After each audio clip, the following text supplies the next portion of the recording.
In a regular school, a small piece of eraser is thrown at the protagonist, whose name is Daejun. The piece of eraser lands on his desk. At that moment, he looks back and his classmate apologizes for hitting him. His classmate says he meant to throw the eraser at the person sitting in front, but the boy notices that there is no one sitting in front of him. Then they start throwing more pieces of eraser while Daejun watches. His hair is already full of eraser bits. At that moment, he turns around, asking them to stop. His classmate gets very irritated. He walks up to his desk, insulting him and asking what he said. Out of fear, Daejun pretends to be clueless. He says that his classmate keeps throwing the eraser and he just wants it to stop. At that moment, his classmate punches him in the head, calling him an idiot, and grabs his hair tightly, asking if he is dumb, while Daejun just apologizes. Then his classmate gets ready to hit him again. He punches him again while asking if he should stop just because he was asked to. Meanwhile, the other classmates watch the scene without reacting. Suddenly, one of the classmates says the teacher is coming. The teacher then enters the room. Daejun feels relieved that the teacher has finally arrived. Then he and the bully look at the teacher. The teacher coughs and tells them to stop playing around. The bully smiles, complying with the teacher's request. Meanwhile, Daejun, bruised and hurt, cries over the injustice, wondering if this is a joke. Even so, they don't stop, and the bully passes a note to his classmate, asking him to pass it along. His classmate sticks the note on Daejun's back. The note says he is a dumb orphan, and they start laughing. At the same time, he is all bruised and thinking that he cannot tell anyone. Then the teacher asks what day it is, and since it's the 14th, he tells the students to read the text 14 times. The protagonist, on the other hand, is thinking about how adults don't care, and that there's no one to help him. He is completely alone. Sometime later, the bell rings. We see a boy walking, asking if anyone has a cigarette for him. The bully, wanting his attention, says he has one and invites him to smoke together. As the boy looks at Daejun, he grabs his shirt and asks what this is and if they're still in elementary school to act so childish. Then he reads the note that says, "Dumb orphan." He asks the bully who wrote that, and the bully responds that he did and that it's fun to beat him because he's a dumb orphan. The cool boy gets angry and crumples the note. Sweating nervously, the bully apologizes, saying he was talking about the other student. Before he could finish his sentence, the boy punches him hard in the face, making him spit out saliva. The bully then falls to the ground from the force of the punch. Immediately, the boy prepares to kick him. The kick is right in the pit of his stomach, and the bully starts feeling intense pain. Then he asks the bully if he's crazy and tells him to repeat what he said. He continues beating the bully while Daejun watches in shock at the situation. The boy asks if he thinks he's some kind of tough guy and warns him that if he sees this kind of thing again, he'll finish the jerk for good. He points to the student, Daejun, and asks what his name is, and so the bully responds, saying it's Kwon Daejun. The boy adds that they should never touch him again. At that exact moment, the protagonist is in shock. He thinks that after those words, no one bothered him anymore, and that the whole problem was that no one dealt with the situation, not even the teacher. At this school, the words of the bully, the Iljin, were very powerful, and no one went against him. Even though the Iljin was much stronger than him, this small bully was nothing compared to the real bullies at school. At home, Daejun looks at himself in the mirror and says he hates himself for always relying on other people. He looks sad, but soon composes himself and says he needs to become stronger. Time passes while the protagonist works hard. He does push-ups at home, reads books on self-defense and martial arts, runs on the street to build his endurance, and watches professional fights to learn how to defend himself. After a while, he realizes he's gaining a lot of weight, so he continues to push himself even harder. In addition to gaining more weight, he's also getting bigger, and he decides to keep training. Time keeps passing. Daejun is now quite strong and does push-ups while reading a martial arts book. After all this training, he goes to school, and everyone wonders if he's the same boy from before, asking what happened to him. A student tells his classmate not to get close to him because now he's a real bully.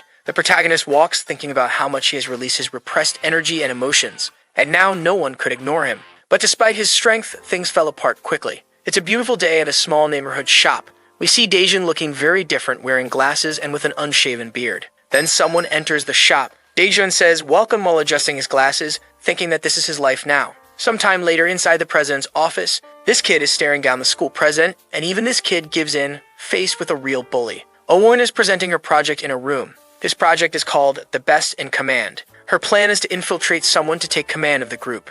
That way, they'll be able to control the bullies. A man in the room questions whether the plan is about control and violence with even more violence. The president of the group says it sounds fun, and the man beside him is shocked. Then the president asks if there's someone capable of leading the group of bullies. Sometime later, we see the protagonist trying to read a book but unable to concentrate. He decides to give up on reading. A man working at the same place comments on how today's youth lacks passion, while Daejun thinks about quitting both his university entrance exams and his job. Elsewhere, a group of men is robbing a child. The boy says he needs to buy porridge for his mother, and the men mock him. At that moment, a man catches the bully's attention. He tells the bully to go buy a cigarette and leave the boy alone, and the bully agrees. A couple from the group also decides to leave. They arrive at the store where the protagonist works. His coworker gets scared and says he's going to the staff room. The man goes to the counter and asks for 2 packs of Mevius cigarettes. At that moment, Daejun thinks they must be high school students, so he asks for their ID. The bully gets a bit irritated and says he forgot it, but that you should just hand over the cigarettes because it's no big deal. But Daejun replies, saying that without an ID, there won't be any cigarettes. The girl asks if he's serious and calls him rude. Then the bully says that rude people like him die easily, and the girl agrees. The high school bully throws a bill and tells him to hurry up. Daejun looks at the money and thinks about how much of a jerk the guy is, but that he still needs an ID. The man puts 2 drinks on the counter. The girl looks a bit uncomfortable and asks why drink that now. Then the protagonist says, "Excuse me." But before he can finish his sentence, the bully, now very irritated, asks if he's deaf. The girl looks scared. At that moment, the bully grabs Daejun's collar, calling him an idiot, and stares at him, saying he's going to beat him up. His coworker says the bully stole his cigarette and asks Daejun if he wants him to call the police. The coworker looks at the situation Daejun is in and gets desperate. The man says there are other customers in the store and suggests they settle this outside. Daejun can't believe what his boss just said. Outside, the bully is holding him while asking why he's not acting like before. He stares at him and asks if he thinks he can handle this. Daejun tells him to let go and gives him 3 seconds to do so. The girl laughs at him, calling him crazy. But ignoring the laughter, he starts counting. The bully, now very irritated, asks if he's seriously counting and prepares to hit him. Then we see the bully's perspective, looking at Daejun with his hands in his pockets and the girl telling him to get up. He's in shock, not knowing what happened, and the girl says he took a beating and passed out. She looks at him, asking why he's still standing. The girl helps the bully up while he curses Daejun for hitting him while he was distracted. Then he whispers to the girl to call the others. She says she didn't hear him, and he shouts for her to call the others. She runs off. The battered bully says that Daejun is in trouble and asks if he knows who he's dealing with. At that moment, the protagonist has a threatening presence toward the bully. Placing his hand on the bully's shoulder, he asks his age. The scared kid asks why he wants to know that. Then Daejun squeezes his clavicle hard. Already on his knees, the bully says he's 17 years old. In a lot of pain, he begs him to let go. Then Daejun says he'll kill him for real if he catches him buying cigarettes again. At that moment, a group of teenagers arrives at the scene. They look at the situation and wonder if their friend is kneeling in front of the cashier. He looks at them, asking if they are his friends and if they're all coming. A big guy asks the protagonist who he is and where he came from, also asking if he's a high school student or an adult. This guy introduces himself as Oh Daehan from Maedon High School. He gets ready to fight. Being quicker, Daejun dodges and slaps Daehan in the face. The slap was so hard that a lot of saliva flies out of his mouth. Then Daehan falls to the ground. Shocked, the girl can't believe what she saw. Daejun says he doesn't have much time and tells them all to come at him at once. The teenagers from the group call him crazy. One of them insults him and gets ready to punch him. Daejun pulls his hand out of his pocket, punching the guy hard in the face. Another one comes at him as well, but the attack is easily dodged, and Daejun follows up with an elbow to the head, completely knocking the teenager out. Another tries to attack from behind, but the protagonist manages to turn around and dodge, finishing with a punch to the head after completing the spin. The earlier bully is on the ground trying to grab a bottle. He succeeds and says that now he's going to finish this. Daejun looks back at the reflection, hitting a punch to the bully's stomach, making him spit a lot due to the force of the punch. He falls hard to the ground. Facing one of the group members, Daejun says only he's left and asks if he's not going to fight. The guy stares at the protagonist and says someone that strong can only be Daejun, asking if he is Kwon Daejun, who went to the same school as them. The girl asks if this Daejun is the same one who is the leader of the ancient area, known as the Iron Fist, who conquered a messy area in just 1 week, saying it's better to take a bullet than to face him. But looking at him, she says he doesn't seem like that and wonders if the rumors are false. The guy bows, apologizing and says this will never happen again. Daejun grabs the bully's head and asks if he's not ashamed of causing trouble. At that moment, the protagonist catches the girl's attention, scaring her, and asks what they're going to do with those guys lying on the ground. The guy asks if he wants to take them to the hospital. Daejun responds, saying he's not talking about the hospital. One of the men lying on the ground gets slapped to get up. He asks what happened, and his friend says it doesn't matter, just get up quickly. We see everyone in specific positions, showing respect to him. But Daejun makes it clear that if any of them come to the store to cause trouble again, they're done for. He asks if everyone understands, and they reply yes, saying that they are all his juniors. Sometime later at the end of the day, Daejun is walking, thinking that he didn't get to study because of those idiots, but enjoyed feeling like that again. He enters a classroom, and a woman asks him to talk, but the protagonist refuses. The woman then says she has a suggestion and hands him a card. It says Golden Dragon High School. Back in the meeting room, the president asks if the contract was made and if he accepted the offer. The woman then looks at him. Sometime later at the high school, Daejun is at the entrance, happy to finally be returning to school, commenting that he's starting high school at 20 years old. Daejun asks if the plan is to have one bully to fight against other bullies, The woman confirms and says she needs his skill for that to be possible. But in return, he questions why the woman thinks about these things instead of running the school. Then the woman says she did a background check on Daejun, and he gets curious. Getting closer to the protagonist, she tells him not to pretend to be arrogant, as they both know he can't refuse the offer, and then it's not the time to be proud. She asks if he doesn't think this is a good way to fix past mistakes. Daejun says okay and asks how he can start. Sometime later, he's already wearing his uniform walking down the hallways, catching people's attention. Meanwhile, a man tells the students to go to the classroom. In the classroom, a student is being carried by another, speaking with the class representative, Bang Hojong. Hojong then asks the student if he's heard about the newly transferred student. At that moment, the student dismisses his underling, saying he was a good mode of transport, and asks why he left the school and if it was because the girl pulled his pants down. The same girl tells him to be quiet. Hojong says maybe it's because too many things were asked of him and that he should just buy bread for them. Then the teacher arrives, telling them to go to their seats. With a cold expression, the protagonist enters the room and the teacher tells the students to sit down, saying that today they have a new student, and Daejun introduces himself. The girls are shocked by how handsome the new student is, and the boys also admire him. Yuri, one of the girls, is putting on makeup while a student asks Hojong if she liked the new student. Hojong, for his part, says he already feels sorry for the new student for how much he's going to beat him up. There's a vacant seat for Daejun to sit in. Waving to another student, the protagonist asks his name, and the boy replies that it's Minsu. Minsu says this class can be a little different, and the newcomer says he's going to put on his glasses to study. Standing up from his chair, Hojong says it's time to begin. Trying to be friendly, the boy asks Daejun the prescription of his glasses, and he replies that it's 1.5 in each eye. Then Minsu asks why he wears glasses while the bully is preparing for a hit. Striking the boy hard on the head, Hojong seems satisfied. Shocked, the new student questions how the hit came out of nowhere. Smiling menacingly, the bully tells the boy to go buy a sausage roll for him, and Minsu asks if he's talking to him. At that moment, Hojong says yes, and that his old friend used to buy bread for them, but wasn't very loyal. He also says that the newcomer just arrived and doesn't seem eager to work. Grabbing the boy by the face, the bully says that now he's responsible for getting the bread. Nervous about the situation, Minsu says that class has already started and asks if he can go during the break. From afar, another bully laughs at the situation. Being sarcastic, Hojong says he forgot about that and thanks the boy for stating the obvious. Very stressed, he tells the boy to close his eyes. Then several students close their eyes out of fear, and the protagonist can't believe how pathetic the situation is. With a punch to the head, the bully calls the boy an idiot, asking if he wants to die and telling him to buy his bread now.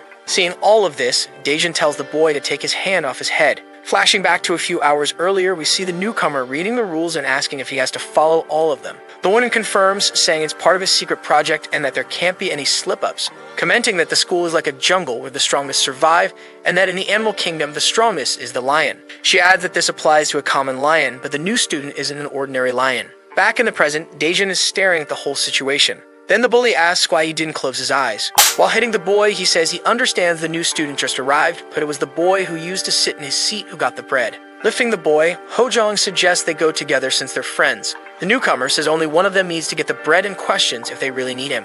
Scared, the boy says that's true and apologizes. Laughing a lot, the bully questions if they're really organizing themselves into shifts. From afar, that other bully laughs too. With a threatening look, the bully tells the protagonist not to act brave and just go. At that moment, the newcomer stands up. Walking over to the bully, he asks for money. The bully asks if he doesn't have his wallet, while not understanding a thing. Grabbing the protagonist by the head, he says the protagonist must be crazy.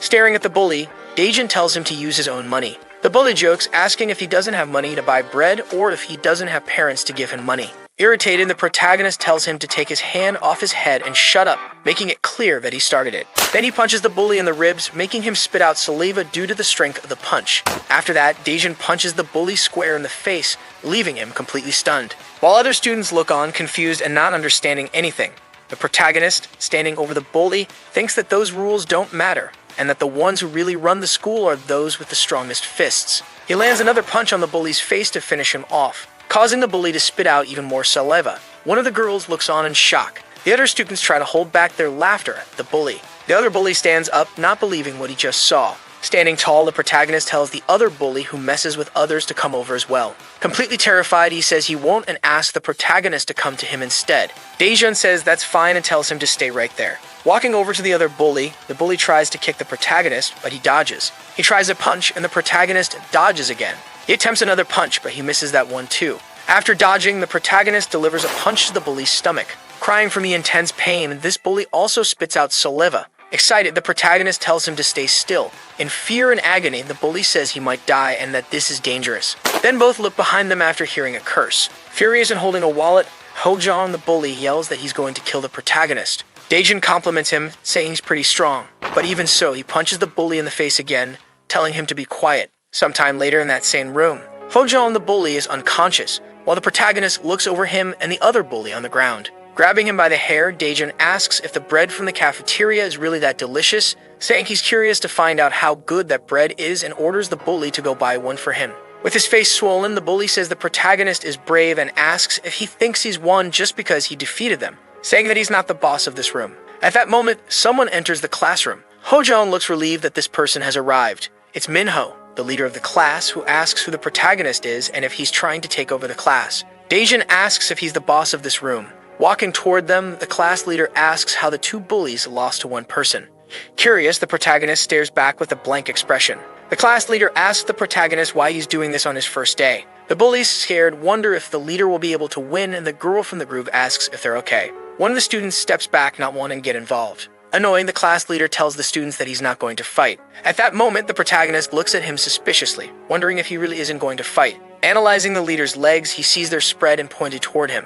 His shoulders are also ready to move. As the leader stares at him, the protagonist thinks that the leader is subtle but could attack at any moment. The earlier bully thinks the new kid is strong, but he won't defeat the class leader, Minho. So he asks one of the students for popcorn. The student wonders why him. Irritated, the bully asks if he's gone crazy. Then the bully leaves, saying they'll be having meat for lunch. The class leader then realizes that the room is no longer afraid of Hojong. Calmly, the leader says they should introduce themselves and says his name is Minho, asking for the protagonist's name. Daejin then says his name.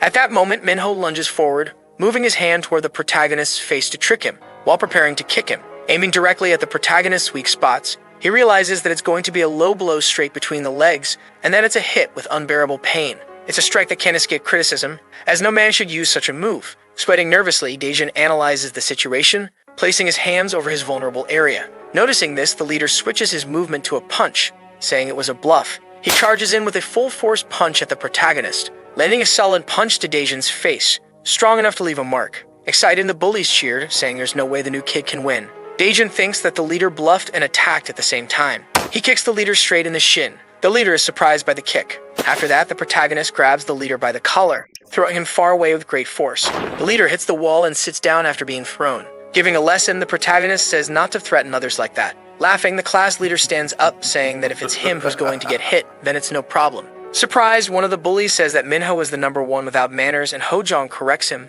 saying that if he cheats like this 3 times, he'll be expelled from kickboxing. Clenching his fists, the leader says that now he's going to use proper kickboxing, and this time it's going to be serious. Calmly, Daejin tells him to avoid that place. Minho then observes him while reaching for an object. At that moment, he throws a chair towards the protagonist. Daejin dodges it reflexively. As Minho charges towards the protagonist, he dodges his punch.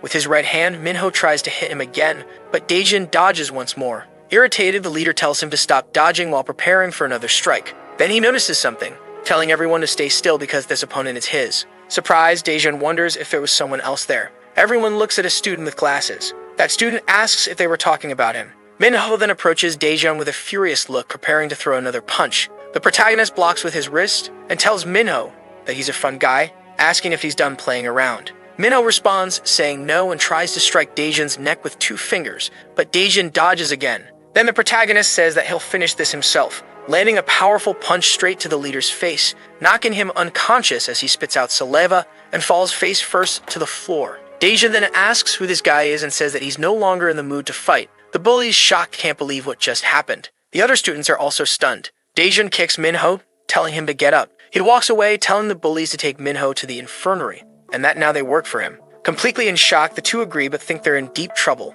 Meanwhile, in the teacher's office, that woman is observing a room, thinking that Daejin doesn't look like a transfer student, but now she has a long meeting to handle. She checks her phone, thinking about how excited she is to see what he'll do next. Walking down the hallway, she thinks it might be time to move on to the second part of the plan. A schoolgirl watches her, thinking that's the director of the Foundation's planning division. At that moment, her classmate arrives and tells Jiayan to go to class, but Jiayan is still pondering why the director is at the school. Back in the protagonist's classroom, Daejin is lecturing the bullies, saying that school is for learning and that it's time to stop this bullying nonsense. The 3 lower their heads, and the blonde one says they're not bullies, while Hojong tells them to stop because everyone's watching. With a menacing expression, Daejun gets close to the blonde bully and says he can either be his friend or his nightmare, and the blonde one quickly says they should be friends. Daejun glares at Hojong, calling him bread boy, and tells him not to eat any more bread, but Hojong asks why. Irritated, the protagonist just tells him not to eat any more bread, and Hojong obeys. Now facing the other students, Daejun says that if any of them bothers anyone in this room or harasses others, they should let him know. With a mischievous look, Daejun says he'll straighten them out. Surprised, one of the students thinks the protagonist is both scary and kind at the same time, wondering if things will now improve in the class. Sometime later in room 3 on the first floor, a student is watching a video of the fight between Daejun and Minho, saying this is entertainment. He shows the video to another student, asking what he thinks of the new guy, and the other student responds that he just got lucky and that he doesn't see any real skill. Then the student shows the video to someone else, saying Minho only learned kickboxing after getting beaten up by this other student. A student named Sambo then stands up, irritated, asking what's wrong with Minho, saying he only became the leader of that room by playing dirty. This student then goes to train and asks where his punching bag is. It turns out the punching bag is another student, who immediately responds with his location. This bully then says it's his turn today, and delivers a punch straight to the punching bag student's stomach, making him spit out saliva from the pain. Samuel then thinks about how many hits he's going to give and decides on 800. He's the class leader and tells the punching bag not to have eaten before coming.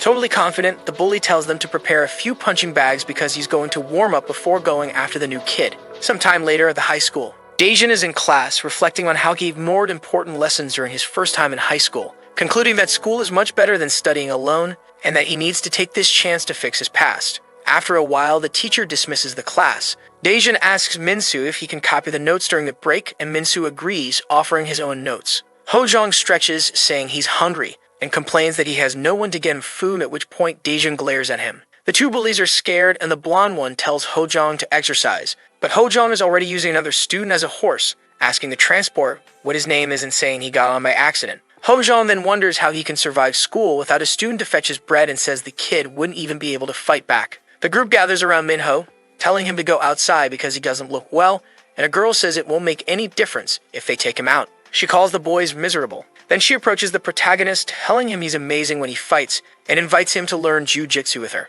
The three boys are shocked by this, saying she's flirting with Daejun, and they remember when Hojong invited her to learn jiu-jitsu, but got cursed out. Daejun asks the girl if there's a dojo nearby. Excited, the girl says there is, but she can find another one if he prefers. The protagonist, confused, looks to the right, then turns and looks to the left while the girl asks what's wrong with him. She then realizes he's looking at the board, understanding that he wants to take notes from the board and wonders if she's interrupting. Scratching his head, Daejun says he didn't hear her and asks what she said. Very disappointed, she says it's nothing and tells him to study hard and become a great person. The three boys look at her with no reaction, and she tells them they're pathetic and should study too. At that moment, Minho realizes that the new kid became the class leader by defeating him, and because of that, he'll have to face Myungjong from Class 2 and Sangbo from Class 3, and he might lose his spot as leader of Class 1, even though he already beat both of them before. The girl then points out that Minho didn't beat them with skill. Minho concludes that if those two defeat Daejun, the room will be taken over by the other leaders. Hojong panics, saying those two are monsters. At that moment, someone enters the room. Minho is instantly on alert. It's Kim Myungjong, the leader of Class 2, and he asks Minho if he's okay because he got beaten up. The girl is surprised because they were just talking about the leaders, and the blonde boy says he feels like punching this leader. Kim asks if Minho didn't sleep last night or if he got knocked out by a punch and fell asleep. Irritated, Hojong stands up, asking if Kim came to mock Minho, and at that moment, Minho tells Hojong to stop. Minho then stands up and asks if Kim came to pick a fight, saying he can beat him again. Kim says Minho is full of himself and that he only lost because Minho fought dirty. Getting closer, Minho tells him to shut up or he'll lay hands on him, and Kim responds, telling him to go ahead. But before they can finish, someone yells for them to be quiet and both are surprised. Daejun says they talk too much and that he wants to study. Minho returns to his desk, telling everyone to study, and Hojong points out that it's still break time. Kim then realizes the one who yelled is the new kid. With a mocking tone, Kim looks at Hojong and Minho and says he won't deal with him because he's already as good as dead. Annoyed, Hojong says he hates them and would rather deal with a new kid, and Minho agrees. Walking over to Daejun's desk, Kim and his sidekick are curious. Confused, Kim asks if this is really the new kid, and his partner says yes, but he looks different from the video. Approaching the protagonist, Kim asks if he's some kind of criminal, and his sidekick jokes that he just looks like a nerd with those glasses. Kim gets right up to Daejun's face and asks him to repeat what he said earlier when yelled. With a serious look, Daejun analyzes the situation in silence. Very irritated, Kim tells him to repeat it and says earlier he was complaining about the noise, but now he's acting deaf. Looking at his partner, Kim says the new kid is so scared he's not saying anything and asks if he didn't think he was tough. Kim moves his hand closer to Daejun's desk and says that when someone speaks, he needs to listen. Out of pure reflex, the protagonist grabs Kim's hand firmly. Terrified, Kim begs him to calm down, and in great pain, he pleads for him to stop. The other students, scared, just watch the situation unfold. While squeezing Kim's hand, the protagonist says he needs to finish his notes and that Kim should come back later if he doesn't want to lose a hand. Sweating nervously, Kim says he understands. After letting go of his hand, the protagonist tells him to leave before he changes his mind. Kim walks over to his partner and says they should go. He repeats again for them to leave. Suddenly, Kim turns back toward the protagonist, ready to throw a punch, saying he doesn't care about the notes. Swiftly, Daejun grabs the arm of the leader from Class 2 and prepares to counterattack, delivering a palm strike to Kim's face. Kim immediately loses consciousness, falling to the ground as his partner checks his pulse and realizes he's still alive. Daejun then asks if Kim is the leader of Class 2 and says they're too impatient because he was planning to come after Kim soon anyway. With a sinister look, Daejun tells them to take him when he wakes up and warns that if they run into him again, it will be the end. As Kim's partner leaves, the students in the room are amazed by Daejun, and the protagonist thinks it was convenient to have defeated the leader of Class 2 by accident. The main group in the room is in shock at what happened. Frightened, Hojong says it's better to forget about revenge and that he's decided to forgive the new guy. The blonde boy then says that at this rate, they'll just end up being nerds who study diligently. At that moment, the leader of Class 3 arrives, calling for Minho, saying he heard some things. Shocked, Hojong asks if they've all lined up outside, and Minho says he'll have to get up again. Sangbo tells him to stay quiet because they didn't come for him. Hojong then asks why they came into the room if not to start a fight, and the blonde boy tells Hojong to calm down. The bullies from Class 3 surround the desks of Daejun and Minsu. Daejun, unsure of the situation, says he'll leave the notes for later. Sangbo grabs Minsu by the head and tells him to leave. Sitting in the chair, the bully asks Daejun if he's studying. One of the bully's companions looks at the protagonist and calls him handsome. Shim Sangbo says he's the leader of Class 3 and that he's here to see if Daejun thinks he's the boss just because he beat Minho. At that moment, the protagonist slams his hand on the desk. Irritated, he asks Sangbo to say what he wants quickly because he's being too loud. The bully says the protagonist is brave, but the protagonist asks how he could be brave just for talking to an idiot and concludes by saying the bully is pathetic. With a murderous glare, Sangbo says the protagonist is amusing. He stares at Daejun and says he'll see him after school, telling him he better be ready because he's not as weak as Minho. Leaving the room, the bully calls his companions to follow. Confused, the protagonist wonders why all the students are acting like this since day one and all he wanted was to study normally. The girl, analyzing the situation, says that Sangbo is very strong and that Daejun has gotten himself into a mess, but the blonde boy is shocked at her concern. She responds saying she just doesn't like Sangbo and prefers the new guy and asks the blonde boy if he wants Sangbo to be the new leader. Standing up from his desk, Minho replies that he doesn't. The blonde boy asks where he's going. Then the girl asks if he's going to talk to the new guy and if she can go with him. Arriving at the protagonist's desk, Minho asks if he can sit down and Daejun replies no. Ignoring the refusal, Minho sits down and says that Sangbo is very different from the students in Class 2 and that he's a real fighter. Adjusting his glasses, Daejun tells him not to worry. Surprisingly, Minho says he wants to help the protagonist. Hojong and the blonde boy are shocked. The girl is thrilled with the idea. Suspicious, the protagonist asks if he's really going to help him, wondering what Minho's scheme is, and Minho responds that he's going to tell him Sangbo's strategy. The protagonist refuses the idea, saying it's not necessary. Ignoring him again, Minho explains that Sangbo has been training in boxing since middle school, but doesn't care much for real boxing matches. Meanwhile, in Sangbo's classroom, he asks for the punching bags to be brought to him. When faced with only 3 students, Sangbo asks if there shouldn't be 4. One of the students says the 4th is in the hospital. Irritated, Sangbo asks if it's his fault, and the student replies that the 4th just collapsed somewhere. With an air of superiority, Sangbo says it couldn't be his fault because he's training these students, but he's not responsible for them being weak. Stretching, he tells the 3 they'll need to try harder and now they'll begin. The 3 students get into fighting positions but are very hesitant. With a hateful look, the bully tells them they can come at him. One of the students closes his eyes and charges forward to throw a punch. Quickly, Sangbo delivers an uppercut to the student's chin, making the student fall backward. One of the other students is terrified by this sight, but gathers courage and charges as well. Sangbo dodges his punch and counters with a direct hit to the ribs with his left arm, then finishes with a punch to the face using his right arm. The second student crashes to the floor, trembling with fear. The last remaining student looks at the scene. Sangbo tells him to come on already. This student is completely terrified, but still runs at the bully, only to take a punch directly to the face. With a flurry of punches, the bully tells the student to defend himself. telling him to move his arms while the rest of the class watches. One of the students, already beaten, is lying on the floor looking at the bully. Sangbo looks back at him and asks why he's sitting down, telling them all to get up and that he's hitting them lightly so it'll last longer. With a calm expression, the bully asks if they're faking to make it end faster and says they should try harder. Two of the beaten students are scared, and Sangbo concludes by saying they'll now go visit their friend in the hospital. Sometime later at the high school, during the break in the cafeteria, the protagonist is with Min-soo getting food.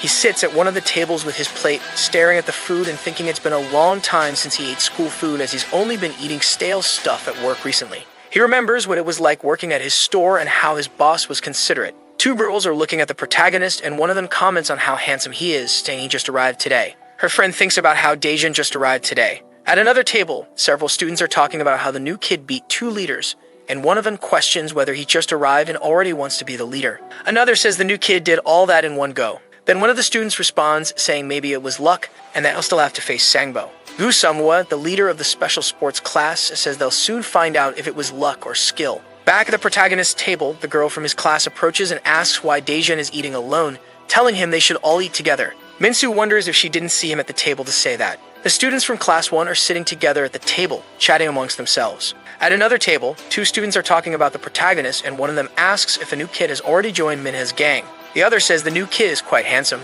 Kwak Du-shik, the leader of the special arts class, asks if he's not better looking than the new kid, and his friend says yes. At the Class 1 table, the protagonist is eating rice, and Minho tells him to eat everything, because Sangbo won't be as easy as Kim.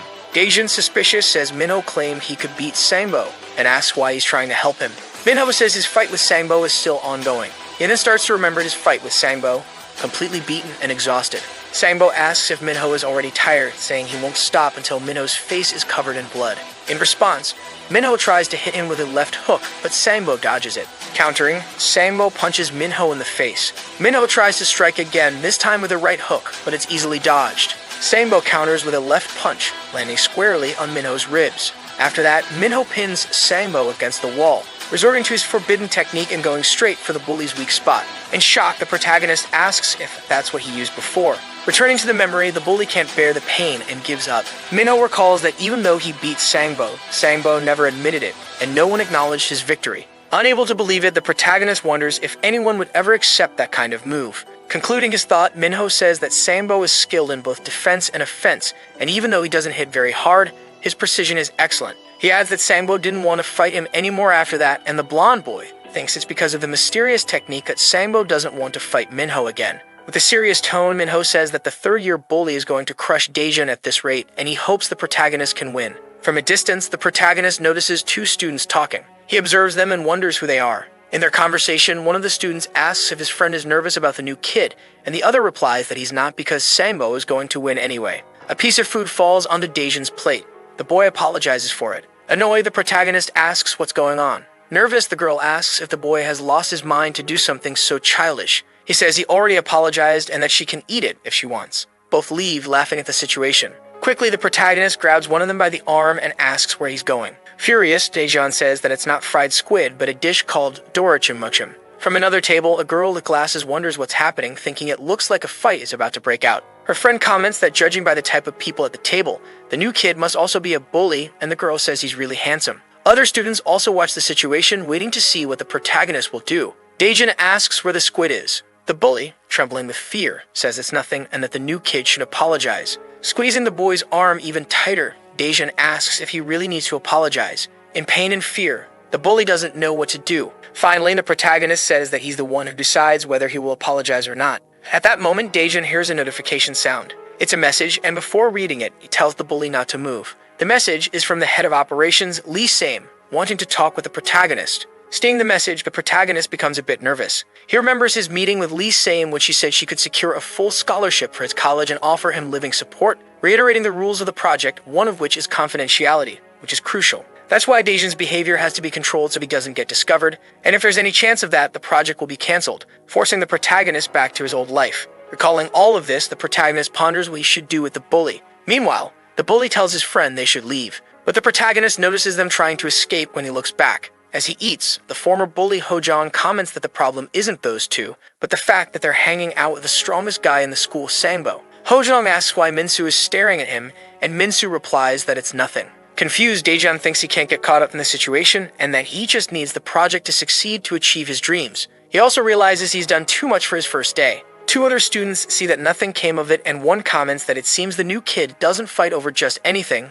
unlike the rumors said. Daejeon says he's leaving and Minho tries to tell him Sangbo's strategy, but Daejeon says he doesn't need it. The blonde boy comments that the protagonist seems to have changed a bit after checking his phone, and Minho says he's hard to predict. Outside the cafeteria, the protagonist is thinking about how much attention he's drawn on his first day and wonders what Lee Sane will think about it. While he's deep in thought, Daejeon spots the bully from earlier. The bully tries to turn around and leave the situation, but the protagonist grabs him by the scruff of his neck, and the bully says Daejeon is making a big mistake. He claims that since Daejeon is new, he probably doesn't know, but there are rules in the school, one of which is that you can't mess with students from other classes, unless you defeat Sangbo. This is a school tradition passed down through generations, and if it's not followed, the protagonist could become a target. During their conversation, two people approach and Daejeon tells them they should talk elsewhere. The bully says he doesn't want to, so the protagonist asks if he'd rather get beaten right there. The bully reluctantly agrees to go. They then head to another part of the school. Taking a punch to the stomach, the bully starts spitting saliva and screaming in pain. Falling to the ground, he says the new kid will regret this, but is ignored. The protagonist tells the bully to call his leader. He says that by the rules, if he defeats Sangbo, the bully will have no problem getting beaten, and the bully confirms that's true. The bully on the ground says now isn't the time because Sangbo is busy beating up punching bags. Daejeon wonders if those punching bags are actually students. The bully confirms and asks if the protagonist has ever used that method in class. The protagonist says he won't let this slide. Later, in Classroom 3, thinking this must be Classroom 3, the protagonist is determined. He looks inside the room, getting startled as a student is thrown directly against the door. Curious, Sangbo asks who's behind the door. One of his companions says he'll check, then opens the door. Immediately, the protagonist tells him to move aside. Sangbo says he had already warned that he'd see the new kid after class. Analyzing the situation, the protagonist concludes that the bully only picks physically weak people to be his punching bags. Annoyed, Sangbo asks what Daejeon is doing in his classroom and tells the students lying on the floor to leave. One of the students is paralyzed with fear, trembling, and the bully says he's the only one left. Grabbing him by the neck, Sangbo asks if the student wants to cause problems for him, claiming he was injured. The bruised student only says that he fell on his way home and that it was his own fault. Laughing at the situation, the bully says they're all weak. Irritated, the protagonist looks to the side. Seeing all the students in the room silent, he realizes why no one does anything. He tells himself that he understands all of this from personal experience, remembering when he was beaten up at school, and how the bullies wouldn't stop for anything. Since the adults pretended not to see, there was nothing to be done. But then someone showed up to solve that problem. A student even stronger than the bully who used to beat him, saying that anyone who messed with Daejeon would be dead. Seeing all of that, the protagonist felt saved, and it became the greatest certainty he ever had. Only a stronger bully could stop another bully, and now at this very moment, Daejeon would be that person. Concluding that everyone needs to know this, he aspires to become the bully who will rise to the top, commanding all the others. Motivated by this, the protagonist tells Sangbo not to pretend to be so strong since he only beats up weak people and says he should fight someone stronger. Sangbo asks if that stronger person would be the new kid. Daejeon responds by asking if he can use Sangbo's companion as a punching bag. Completely irritated, the companion demands to know what he's talking about. Very confidently, the protagonist claims that the companion would make a good punching bag because he's heavy and looks fun to hit. The companion charges at him, but Daejeon quickly blocks the attack with his left hand and grabs the bully with his right. He feigns a punch to his collarbone, but it was only a bluff, catching the bully off guard and finishing with a right uppercut, knocking the bully out cold on the floor. The students are in shock at the scene. With his hands in his pockets, the protagonist confirms that he really is fun to hit and asks Sangbo what he wants. Completely irritated, Sangbo listens as the protagonist asks how many punches he wants to take. At that moment, Sangbo is impressed that the protagonist was able to throw his companion into the lockers with just a punch, and considering the companion's size and weight, it means the new kid isn't ordinary. Sangbo then asks if the new kid only knows how to provoke, and orders the students to push the desks forward. They begin to push the desks. Meanwhile, the protagonist analyzes the decision, realizing that it was probably made because Sangbo is a boxer, and he needs as much space as possible for the fight. Outside the cafeteria, the bully from earlier is in pain, asking for help. His friend helps him, saying they should go to Classroom 3 because Sangbo and the new kid are going to fight. Hearing this, the other students decide to go too. Inside the cafeteria, Hojong wonders why the ice creams are so small these days, and the blonde responds, saying it's because he's gotten so big. Suddenly, they hear a student yelling that Sangbo and the new kid are fighting in Classroom 3. They decide to go as well. Arriving at Classroom 3, the three students from Class 1 wonder if the fight wasn't supposed to be after school. They realize the fight is about to begin and joke that they should have bought popcorn. Analyzing the situation, the protagonist thinks that even though Sangbo beat Minho, it didn't seem like he had much skill based on the video we saw. Meanwhile, Sangbo is warming up, getting into position to go all out. He charges at the protagonist with incredible speed, throwing a left punch, but Daejun reflexively dodges it. Sangbo then changes direction, attempting a right punch, which is also dodged. As he dodges, the protagonist thinks Sangbo is faster than a professional boxer, and every time he gets close, Sangbo quickly pulls back. He continues following the protagonist to stay close. Sangbo tries another right punch, but the protagonist ducks to avoid it. Seeing an opening after Sangbo's attack, Sangbo notices that Daejun is going to try a cross punch, so he instantly jumps back to dodge it, acknowledging that the new kid can spot an opening, but thinking it won't work anyway. The protagonist realizes that Sangbo can read his shoulder movements and that he's not an ordinary guy. He has natural instincts, systematic training, and is good at using his feet. Not to mention he's fast, moving swiftly towards the protagonist, throwing a series of punches, but Daejun dodges them all. Watching the fight, Minho recalls how he was also trapped by those punches and can't see any opportunity to counterattack, wondering what Daejun will do. The protagonist finds an opening, leaving Sangbo shocked because he can't avoid it. Daejun lands a right cross, hitting Sangbo's upper arm. Despite blocking the punch, the impact pushes Sangbo back, making him wonder if that punch came from a normal guy, since even though he blocked it, he still took damage. Hojong and the blonde are surprised by the counterattack. Daejun thinks that Sangbo has abnormal speed, and that his ability to assess situations is also fast. The bully realizes that he's now figured out the protagonist's reach from that punch. Sangbo formulates a strategy to feint a punch and then land a cross, knowing the protagonist will step back and try to punch first. The protagonist notices something in Sangbo's movements. Quickly, Sangbo gains momentum and rushes toward the protagonist at full speed. Daejun braces himself, and Sangbo knows his time. Dodging Daejun's first punch, Sangbo is pleased that his read was correct. At the same time, the protagonist is preparing to kick, landing a blow to Sangbo's lower thigh, causing him pain and disbelief at the possibility of a kick. He quickly loses control and tries to throw a left punch, but Daejun dodges it. After dodging, the protagonist assesses his next move, landing another powerful kick to Sangbo's leg. The other students comment that Sangbo was so focused on punching that he completely forgot about the kicks, and now his movement will be impaired. Looking down at him, the new kid tells the bully to get up. Standing up, irritated, Sangbo curses and says Daejun should have some manners. Ignoring him, Daejun kicks him again in the same spot, telling him to hurry up and stand. Surprised, the students are in shock, and Minho comments that Daejun should have kicked him in the face. With a piercing gaze, the protagonist asks if Sangbo's leg is hurting, and that if it is, he should just lie down. Trembling and angry, the bully tells him not to act like he's already won the fight. Once again, the protagonist prepares for a kick and thanks him for the compliment. At that moment, Sangbo braces himself to defend the area already hit by 3 consecutive kicks. But the protagonist plants his foot firmly on the ground, delivering a punch with his right hand, revealing that the kick was a feint. Sangbo barely manages to block with his left arm.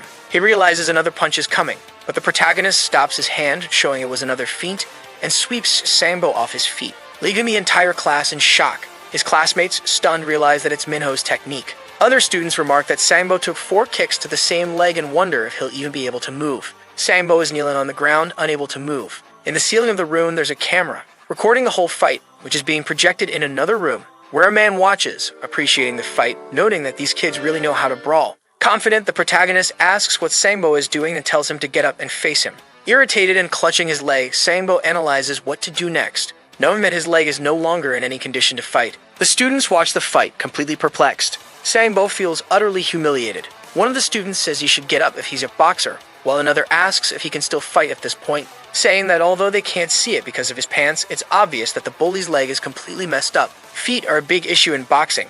Even though fighters fear punches, they avoid blows by controlling distance, which allows them to throw multiple punches using footwork. Making an analogy, he says that if a punch is a bullet, then the feet are the gun that fires those bullets. So the better the gun, the better the shot. It's as if Sangbo had an AK-47, but without his leg to execute the punches. Meanwhile, the bully's leg is trembling in pain, but even so he prepares himself, saying it's not over yet. Annoyed by his persistence, the protagonist stares at the bully and asks if he wants to keep getting beaten. Quickly, the protagonist throws a punch with all of his strength at the bully's torso, which he blocks with his arms, but the force still throws him backward. Frustrated, Sangbo thinks about how painful it is even while blocking the punches, and that he can't use his legs to dodge. At that moment, Daejun lands another kick, which Sangbo blocks again, feeling a lot of pain after the block. The other students continue analyzing the fight, saying it's only a matter of time before the protagonist breaks through the bully's defense. After blocking, Sangbo's back hits something, and looking behind him, he realizes it's a wall. The protagonist moves in again, and Sangbo thinks he needs to get away from the wall at all costs.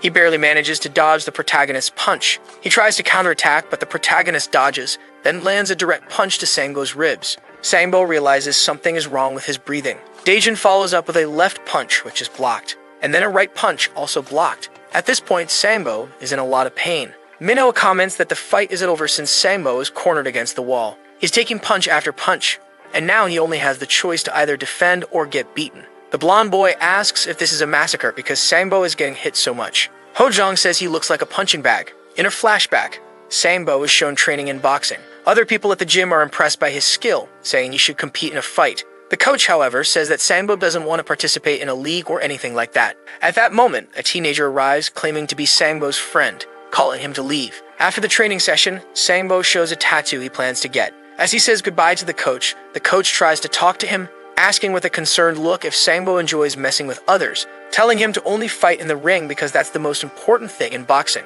Sometime later in the classroom, Sangbo is beating up a physically weaker student, even punching him in the face without holding back. With a terrifying look, he says this is much better than a simple punching bag, calling for the next student to fight him. A line of students forms ready to be Sangbo's punching bags. Sangbo's friend says that this one can take the hits so Sangbo can punch as hard as he wants. While beating another student, Sangbo's friend comments on how painful it must be. Back in the present, the protagonist is pummeling Sangbo while his friend watches everything, throwing punch after punch, turning the bully into a new punching bag. Sangbo is spitting from the force of the punches he's taking. In shock, Sangbo's friend wonders how he became a punching bag, and to his eyes it seems like the protagonist is hitting a literal punching bag. Daejun lands a left punch, followed by a powerful kick, making the punching bag swing back and forth. But in reality it's Sangbo, enduring all of this like a human punching bag for the protagonist. After a powerful right punch, the chain in the punching bag breaks, symbolizing the defeat of Sangbo. He's unconscious from the blow, falling hard to the ground like a punching bag that's been wrecked, completely exhausted knowing he has no chance of winning and will never succeed. Sangbo watches as the protagonist walks slowly toward him. With a terrifying look, Daejun tells him he has 10 seconds to get back up as the punching bag, leaving the bully utterly terrified. In classroom 3, Sangbo is exhausted and confused about what just happened, while the protagonist stares at him with a frightening gaze. The bully looks away in shame for having lost. Seeing the outcome, the students in his class can't believe it. The others who were beaten are also left speechless by the result. Sangbo's friend, scared, understands why Sangbo doesn't participate in boxing competitions. In the past, he asked Sangbo why, and he responded by saying it was annoying. His friend also knows why the bully chose not to go after Minho even though he claimed he would win, and why he's so obsessed with turning physically weaker students into his punching bags. The reason for all of this is that Sangbo wants to appear stronger than everyone outside of school, but deep down he's also afraid of getting hurt. Intervening in the fight, Sangbo's friend says that's enough and that they admit defeat. The protagonist stops the fight. Looking at the bully, he says he wants to hear it from his mouth. Full of shame and biting his lip, Sangbo admits that he lost. The students are shocked that the bully who oppresses everyone is being humiliated like this. As he walks away, the protagonist mocks the bully, saying he's not even good enough to be a punching bag, let alone a boxer. Impressed, the students say the new kid is really strong. Meanwhile, a student asks his classmate if they're no longer going to be punching bags, and the classmate replies that he doesn't know, but the new kid would just be another bully if that happened. Hojong is in shock while Minho wonders just how strong Daejun really is. One of the students asks his leader what he thinks of the new kid, and the leader replies that he's strong, but that they still don't know his true abilities, so they need to observe him more. As the protagonist leaves, he's stopped by a student. The student asks if Daejun was scared when he saw Sangbo, and ran away. After hearing a shout, the student becomes scared, wondering if that's Sangbo's voice. Heading to the classroom entrance, he realizes that Sangbo lost. At that moment, the new kid asks if he has anything else to say. The student replies no and says he's leaving. He bumps into someone at the entrance. It's Minho, who, along with his two friends, tells the student to move aside. The student quickly complies. Annoyed, he thinks that Minho is just taking advantage of the new kid's strength. The student goes over to Sangbo, who's lying on the floor, and asks if he wants to be taken to the infirmary. Frustrated, Sangbo just stares at the student in response. Scared, the student realizes how angry Sangbo is and tells the other students to leave the room. Almost exploding with rage, Sangbo says that things will never end like this. Later, in the meeting room, the fight is being shown on a projector. One of the project members comments that Daejun is a very focused individual. Lee is present at the meeting. Talking to Lee, the man says her ideas touched his heart, and because of that, he's able to work on this project, adding that the rules are outdated and need to be eliminated. Irritated, Lee shouts at him, reminding him of what happened in the past, and that without these rules, things would spiral out of control. The president asks why she's been so loud these past few days. Sam Lee then falls silent. He tells her not to worry so much, saying they can place Daejun in the school and asking what kind of power a man with nothing has. Making an analogy, he says the new kid is just a cat chasing mice that are hard to catch. But on the other hand, the cat is in their hands.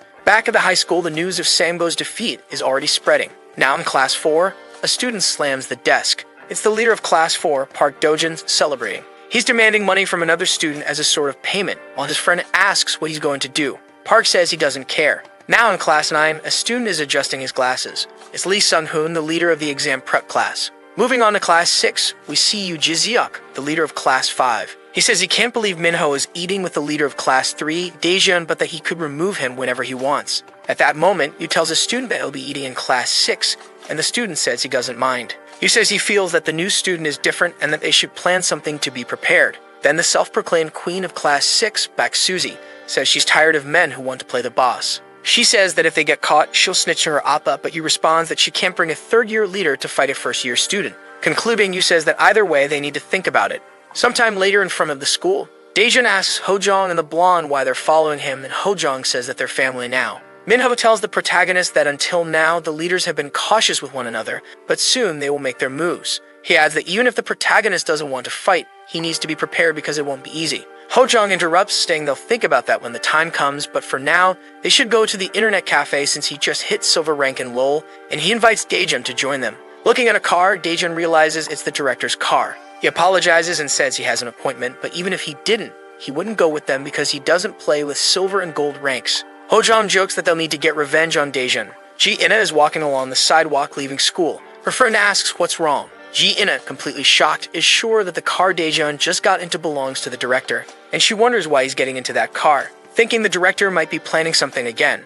Inside the director's car, Sam Lee, she comments to the protagonist that he's already stirred up a lot of trouble on his first day, turning serious after saying that. The protagonist argues that it was self-defense because other people picked a fight with him for no reason. Sam Lee stays silent after the protagonist's response. He realizes arguing is pointless and asks what his punishment will be. Sam Lee replies that there won't be any punishment and that he did a good job today. Furthermore, she says that things are changing and in the future, they plan to relax the expulsion rules. Curious, Daejun asks what that means, and Sam Lee explains that it means every day will be like today. Recalling the fights, the protagonist asks if they'll really be like that. Excited, he says he won't have to be patient anymore, and Sam Lee asks if he was ever patient to begin with. Realizing something, the protagonist asks how she knew about what happened today and wonders if she was watching him. Adjusting her glasses, Sam Lee simply replies that it's confidential information. Confused, Daejun wonders how they managed to monitor him inside the school and suspects that Minsu might be a spy, but quickly dismisses it as ridiculous, thinking it must be some rumors circulating around the school. They arrive in front of a building. Sam Lee opens the door, telling him this is where he'll be staying, and Daejun asks if she's serious. Already comfortable, Daejun says it's amazing to live in a place with a couch, and even though he's a secret agent, he's being treated very well. Suspicious, he says it feels like someone has already lived there. Sam Lee responds, saying she used to live in that house before. Embarrassed, the protagonist yells, asking if they're going to live in the same house, saying that doesn't make sense. With a fierce look, Sam Lee asks what he's talking about, and he quickly backtracks, saying it's nothing. Embarrassed, the protagonist says it's fine. She says that the school administration was pleased with his performance on the first day, and because of that, they've loosened the rules a bit and will trust his judgment. However, she warns that violence outside the school isn't under the administration's control, just like violence inside the school isn't, since the teachers aren't aware of this project. She concludes by saying the administration will provide him with support, but cautions him not to overdo it. Handing him a card, Sam Lee tells him to use it for his daily expenses, and that he can live alone in this house. After that, Sam Lee says goodbye and wishes him luck on the next day. Ignoring her, the protagonist simply says goodbye, thinking he'll just do what he's been told. Sam Lee begins to walk away, going down the stairs of the building, until she reaches a large, heavy door, where she uses her fingerprint to enter. It's a monitoring room with multiple screens. At that moment, the protagonist is resting on the couch in his new place, while Sam Lee sits down and starts working in the monitoring room. Sometime later, back at the school, the protagonist is thinking about how, until now, he had been sleeping on a hard floor and that he is very tired. Then he wakes up and remembers that he's talking to his teacher. Annoyed, his teacher comments that the student is closing his eyes while he's speaking. He says that Daejun has been beating up students since his first day, and that he'll have to talk to his relatives. But then he remembers that Daejun has no relatives. Frustrated, the protagonist just listens as the teacher scolds him. While the protagonist listens to the teacher's lecture, the student Ji-ina watches the situation closely. She stares intently at their conversation. In another conversation, one of the teachers tells Ji that she's the best student in the school and asks if she's also the class leader. Ji confirms, and the teacher tells her to go to her classroom. Smiling, she says it's fine. As she heads to her class, Ji notices the conversation between Daejun and his teacher. From what she hears, the new student got into a fight right after transferring. She wonders if that's the only thing he's been doing since arriving at the school. A while later, in class 6, he was taking pictures of Baek and asks why she's covering her face. She replies that he should just take pictures of her body. Someone calls you from behind. Two students ask if he's heard what happened to Sangbo. He says he has, but he hasn't been able to talk to him yet and tells the two to leave Sangbo alone. They then ask what he's going to do about the transfer student, Daejun, saying that Sangbo was like that, and all the first-year students ended up becoming like him too. Before they could finish speaking, someone interrupts. It's Kim Myung-jun, the leader of Class 6. Panicking, the student says he never said that Kim or Ji Seok would lose the fight. The Class 6 leader then calls the student over to his desk. Sweating, the student says he's not claiming the class will lose and that they might end up fighting. At that moment, Kim punches the student in the face, causing him to bleed and struggle to process what just happened. Kim calls him over again.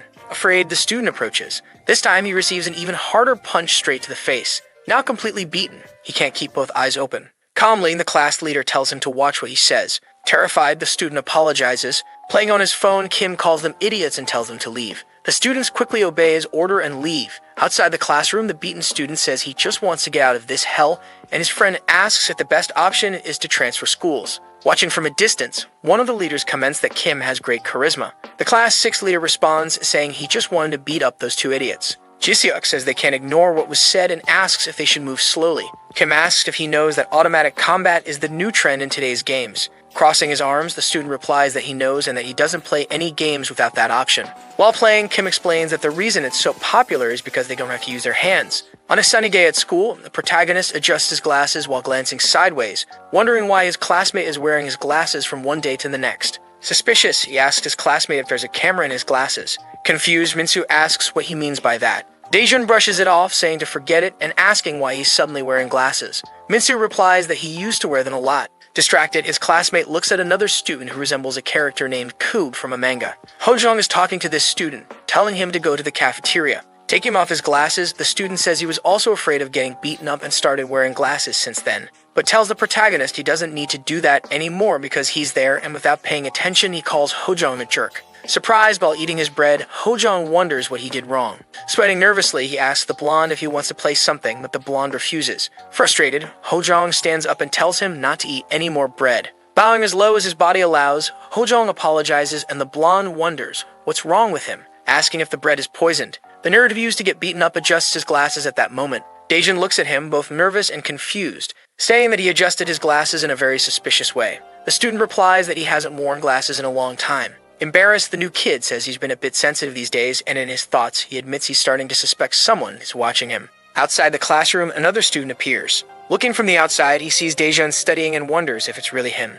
The girl outside the classroom also notices that the new kid is in there. Both end up thinking he's more normal than they imagined. Walking down the hallway while watching the classroom, the girl accidentally bumps into the student. He immediately gets irritated and tells her to get lost. Scared, she quickly leaves, thinking he must be some kind of gangster to act like that. When he turns toward the window, he sees Daejun staring at him.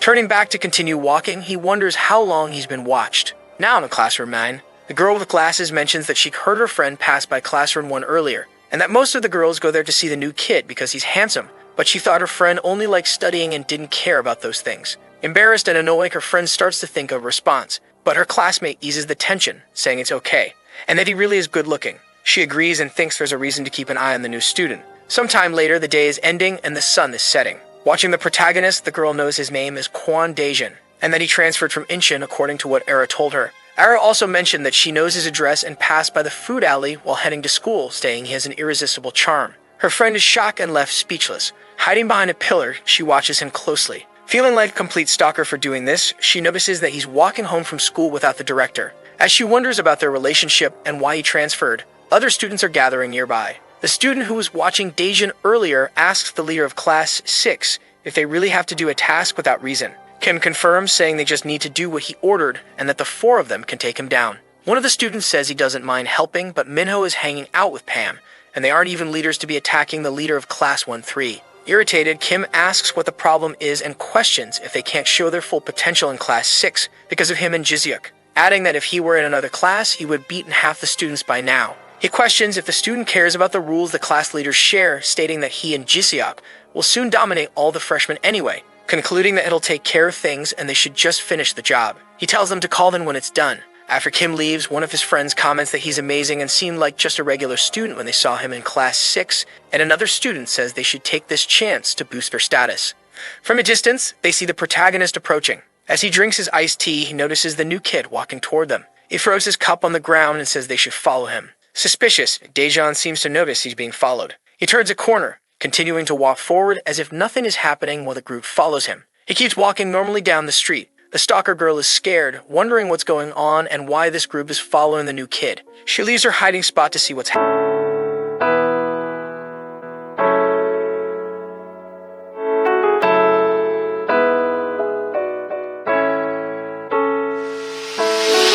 Утро бьет колокола, просыпается народ. Я сегодня про города, что ты правда, как ты там? На машине или трамвай? Что, спишь, ну вставай.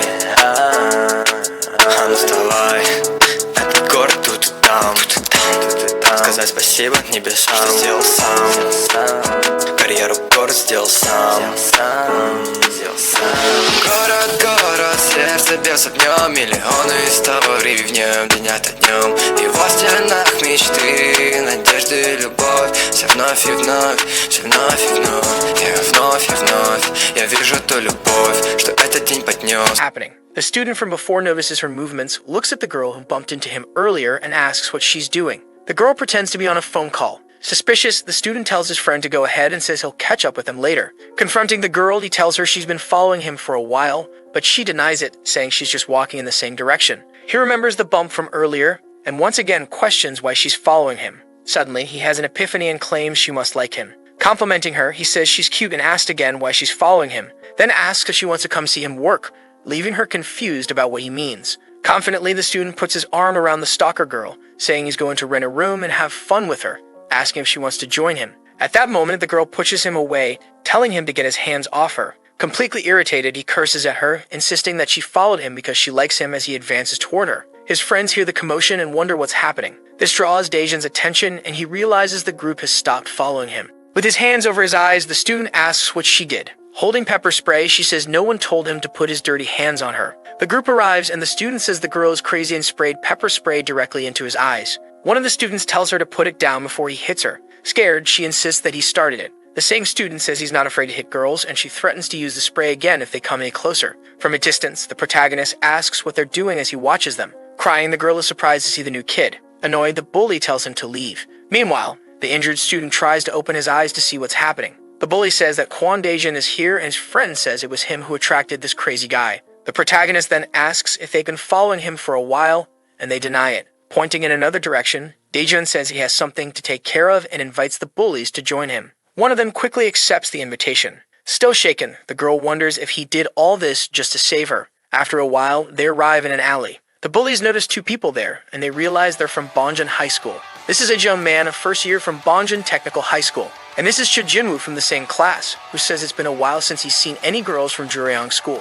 Aijung says they're a bunch of nerds and tells them to get lost. One of the bullies asks if he knows Kim Myeonjun and says they need to do what they were told. Both students confirm they know Kim, while Daejeon calmly watches the situation unfold. The student from the technical school says he'll let it slide this time, but if they're using Kim's name in vain, they'll pay for it. Frustrated, the bully thinks about his bad luck and wonders why they ended up meeting like this. Something catches Cho Jinwoo's attention. He asks if that girl works with them, and the bully responds that she doesn't. Daejeon, suspicious, continues to watch them closely. Sometime later, in a regular commercial building, Jiseok asks what Kim is doing there since he was supposed to handle the new kid, and Kim replies that he sent Yang Jinmo and other students to take care of it. Skeptical, Jiseok questions whether Yang can handle the situation, but Kim says he's strong, adding that even if he weren't strong, he wouldn't have made it to school after the second-year students got to him, and that even though they're second years, they fight on par with the third years, knowing not to mess with them. Meanwhile, the group of bullies corners the protagonist in the alley. Nervously, the girl asks if she can leave now. The bully tells her to be quiet and just watch. Curious, the new kid wonders why she's been following him since school and what he should do about it. He tells the bullies to let the girl leave, and the bully asks who he thinks he is. Taking off his jacket, the bully asks if the protagonist knows the situation he's in, questioning if he realizes he's here to get beaten up. The protagonist responds that he wasn't aware of that. Trying to figure out what's happening, the transfer student recalls that they mentioned Kim Myeonjun earlier, and if they keep sending people after him, he's going to end up getting hurt. Smoking a cigarette, the bully steps closer, and Daejeon warns that if he blows smoke in his face, he'll be a dead man. As the bully prepares to blow the smoke, the new kid tells him not to do it, just act tough. Grabbing the bully by the mouth forcefully, he begins pushing him back, surprising everyone around him. He then sweeps the bully's legs out from under him and prepares to strike. On the ground, the bully realizes something is coming. Daejun lands a powerful punch to the bully's face, making him spit from the impact of the punch. The girl is left speechless. The group of bullies is in shock, saying he's really strong. Standing up, Daejun says the bully didn't listen to him and comments that they'll soon end up like their friend. One of the students says that if they don't take down the new kid, Kim will punish them, and his friend says he doesn't know anything, but thinks they should all attack at once. They all charge forward together. Near the protagonist, the three hesitate, saying one of them should go first. With a disdainful look, the new kid asks if he should attack first. He positions himself to attack all at once. Faking a move toward one student, he punches another student in the face. One of the bullies curses and rushes at him, but Daejun easily dodges the attack and goes after another student, who is completely terrified by this. He lands a powerful punch right in the middle of the student's face, knocking him out cold on the spot. The remaining bully is worried and asks if he can still fight, saying they should attack together now. Before they can move, the protagonist delivers a direct kick to his chest, slamming him into the fence. From a distance, one of the bullies curses at the new kid, getting ready to throw a punch, but he's quickly immobilized, taking a punch straight to the ribs, spitting from the pain. Daejun grabs his arm tightly and throws him to the ground with force, ready to knee him in the face. At that moment, the bully breaks into a sweat from fear. Calmly, Daejun tells him that it was a close call this time, and then he almost killed him. Meanwhile, at the internet cafe, Kim dies in his game, saying he lost even with auto combat, and Jisiak tells him he shouldn't come to the internet cafe just to play on his phone, adding that auto combat has its limits. At that moment, Kim gets a call. He answers, asking why they took so long, only to be shocked and scared when he hears that all of his friends were defeated. One of the bullies, terrified, senses something is coming. He starts running through a dark area, desperately looking behind him as he runs. He notices something approaching. It's a giant hand, and he starts screaming in desperation. He runs even faster, crying as the hand chases him. Seeing a light at the end of the tunnel, the bully begins to feel relieved, saying that once he gets out, he'll be safe. But before he can finish his sentence, the hand catches him, pressing down with its immense strength. He's so close to the exit, manages to escape, jumps, and mockingly smiles at the situation. Excited, he says he's alive. With a deadly aura, the protagonist appears, preparing to deliver the final blow. In shock, the bully realizes it's the transfer student. The fist comes flying toward him. Fallen on the ground, the bully wakes up. It was just a nightmare. Looking down at him, Daejun asks if he's awake. As he stands up, he sees all of his friends injured. Kicking the bully, Daejun tells him to get up and join the line. He scolds them for gathering like cowards, while another bully reports over the phone that the new kid took on 4 students at once. Cha Junwoo asks if there's anyone like that at Dragon High, and his friend replies no, saying he's a transfer student from another city. A scared Kim thanks him for the update. Meanwhile, the protagonist asks the bully who gave the orders. He asks if it was Kim Myung-joon because the bully mentioned his name earlier, and the bully realizes he's in deep trouble if Kim finds out about this failure. He tells the new kid that he's mistaken, but his collarbone is pressed hard as the protagonist asks if he's some kind of clown. Terrified, the bully admits that Kim sent them but begs him not to say anything to Kim. From a distance, the girl watches the new kid and wonders if he's some kind of gangster. Looking at her, Daejun asks what she's doing there, and the bully says she followed him because she likes him. Extremely irritated, she screams that she doesn't like him, saying she hates him and hurling several insults about his appearance. With his self-esteem plummeting, the bully apologizes and says she was following him in a suspicious way. This catches Daejun's attention. Not knowing what to do in this situation, the girl says he's watching too many movies and is mistaken, saying she doesn't like getting involved in this kind of violence and then walks away. Suspicious, the new kid keeps staring at her. As she leaves the alley, she sees one of the technical school students, thinking that everyone in this area seems like a gangster. The 2 students say she's very pretty and different from the girls at their technical school. Meanwhile, the bully exchanges his phone number with the protagonist, but Daejun, filled with anger, tells him to bring Kim Myung-joon to him, and the bully agrees to the demand. The next day at school, impatient, Daejun wonders why Kim still hasn't shown up, even though the 3rd class has already ended. Yang Jinmo, the bully, says he hasn't seen Kim at school today and tells Daejun to believe him. Philosophically, the new kid recites the saying, if Muhammad won't go to the mountain, then the mountain will go to Muhammad. Sometime later in class 6. With a serious expression, Daejun opens the door. The bully Yang is surprised to see the new kid in his classroom. Daejun asks who Kim Myung-joon is, and the bully pretends not to know. Pressing his collarbone again, Yang realizes it's Daejun and that he didn't recognize him because of the glasses. Everyone is watching this scene, not knowing what to do. Suddenly, a girl enters the classroom, asking why the new kid is doing this in another classroom, and why Yang Jinmo is just letting it happen, telling him not to embarrass himself. At that moment, she grabs the protagonist by his jacket, realizing he's the transfer student and asks why he's doing this. He asks why she's pulling him out of nowhere, and she responds with a hard slap straight to his face, knocking his glasses to the ground. The girl then tells him to speak politely, saying he must not know who she is. Surprised, he admits that he doesn't and asks what she's going to do if the glasses were broken. Ignoring him, she says he has no idea since he's new and asks if he knows Bak Soo-hyuk, the leader of the third-year students at Dragon High. Unfazed, the new kid says he doesn't know him. Totally infatuated, she says Bak Soo-hyuk is her appa, and in her thoughts, she thinks about how good-looking Daejun is without glasses. The protagonist, however, asks what any of that has to do with him. Noticing another student approaching, this student kicks Yang in the stomach, leaving the new kid surprised. He grabs the bully by the hair, delivering a palm strike, then preparing to hit him again with even more force, making the bully spit. Curious, Daejun wonders what's going on.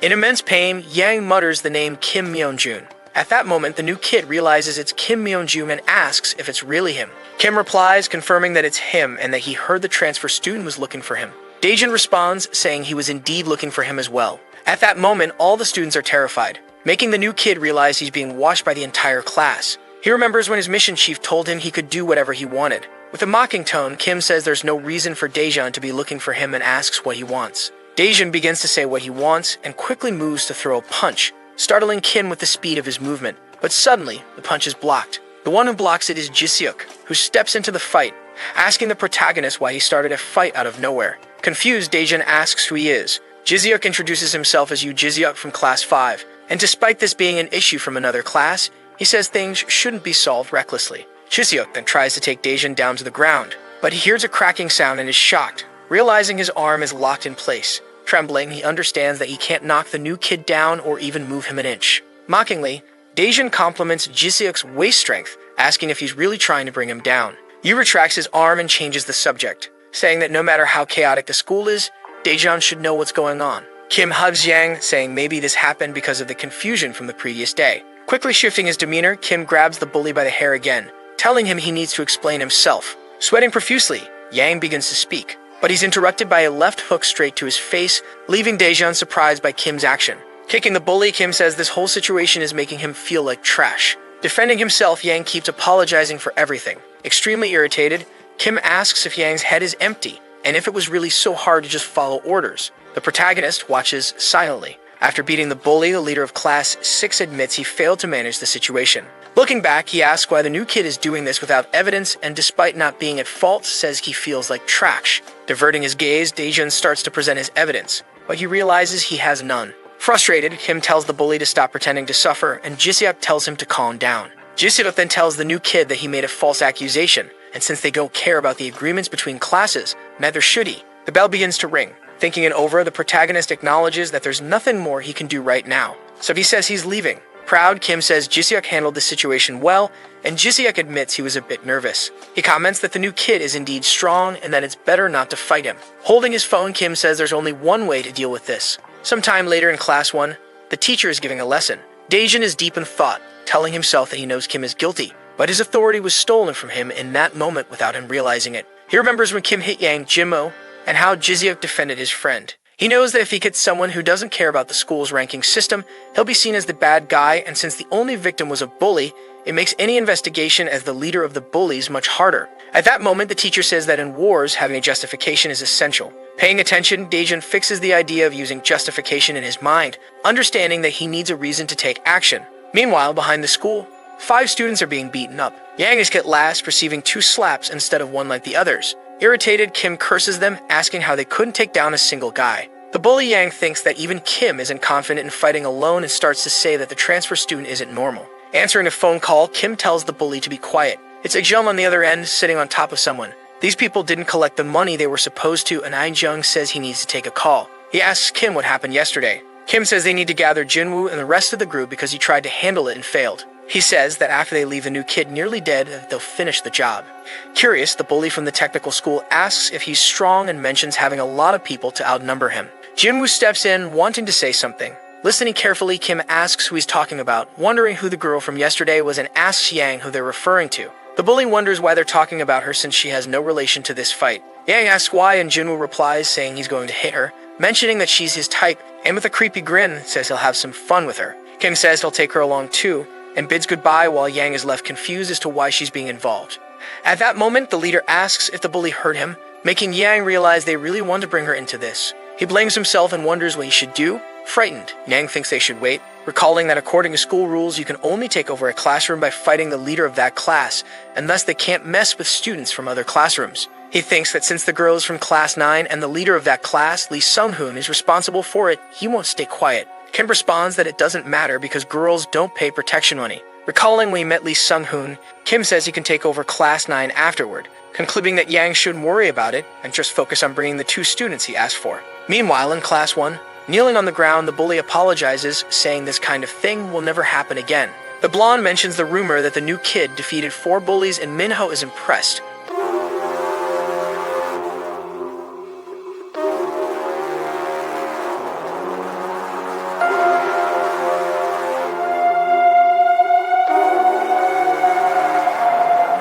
So wake up to the world, where does this screens all go? Does the streams like drivers, reading where we go?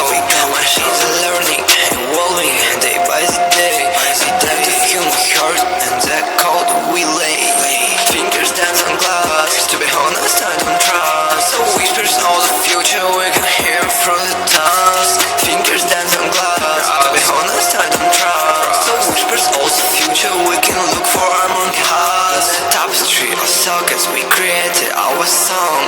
With the pulse of innovation, we'll keep moving. Invite Era. Her friend says no, as it would be awkward, and that it's just the 2 of them going to eat. Era starts begging because this might be her only chance to go out with a new student. Yang, giving in, says Era can come too since he'll pay for both of them and calls it a double date, but immediately regrets saying that. Reluctantly, Jian accepts the invitation but admits it's a terrible idea. Surprised, the bully says they'll meet after school. As he walks away, Yang starts questioning what he just did, thinking he really thought they'd just go out to eat, and now he can't believe he involved the girl in this fight. He wonders what he should do. Then the boy with glasses catches his attention, thinking it must be Minsu, Daejun's desk mate, wondering if they're close. Sometime later, as the sun sets, 2 students from the technical school ask if it's okay for them to get involved in this fight, since it's an issue from another school. Jongmin says it needs to be done because Kim is hiding behind them.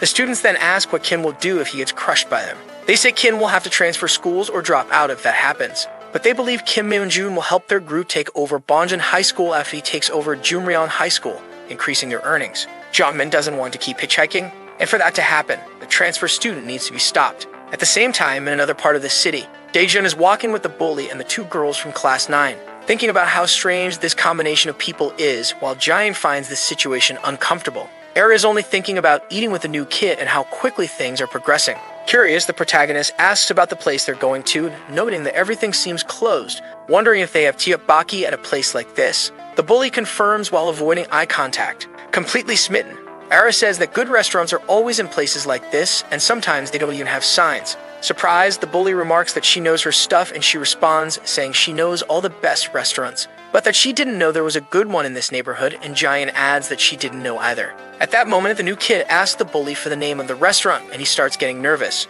Suspicious, Daejun asks why he's so nervous and if he's up to something. Looking behind him, he sees several students, wondering what's going on. He realizes they're students from the technical school. Furious, he calls Yang Jinmo. Yang kneels down and begins apologizing. Terrified, he says Daejun can kill him when this is over, and that he had no choice. Jian, now scared, starts to realize what's happening, and Era, confused, asks her friend what's going on. Angry, Jian calls Yang trash, and he, still kneeling, says he didn't want to drag her into this. In shock, Jian says he should have at least left Era out of the situation. Then the thug from the technical school calls the girl hot and says she looks even more beautiful when she's angry.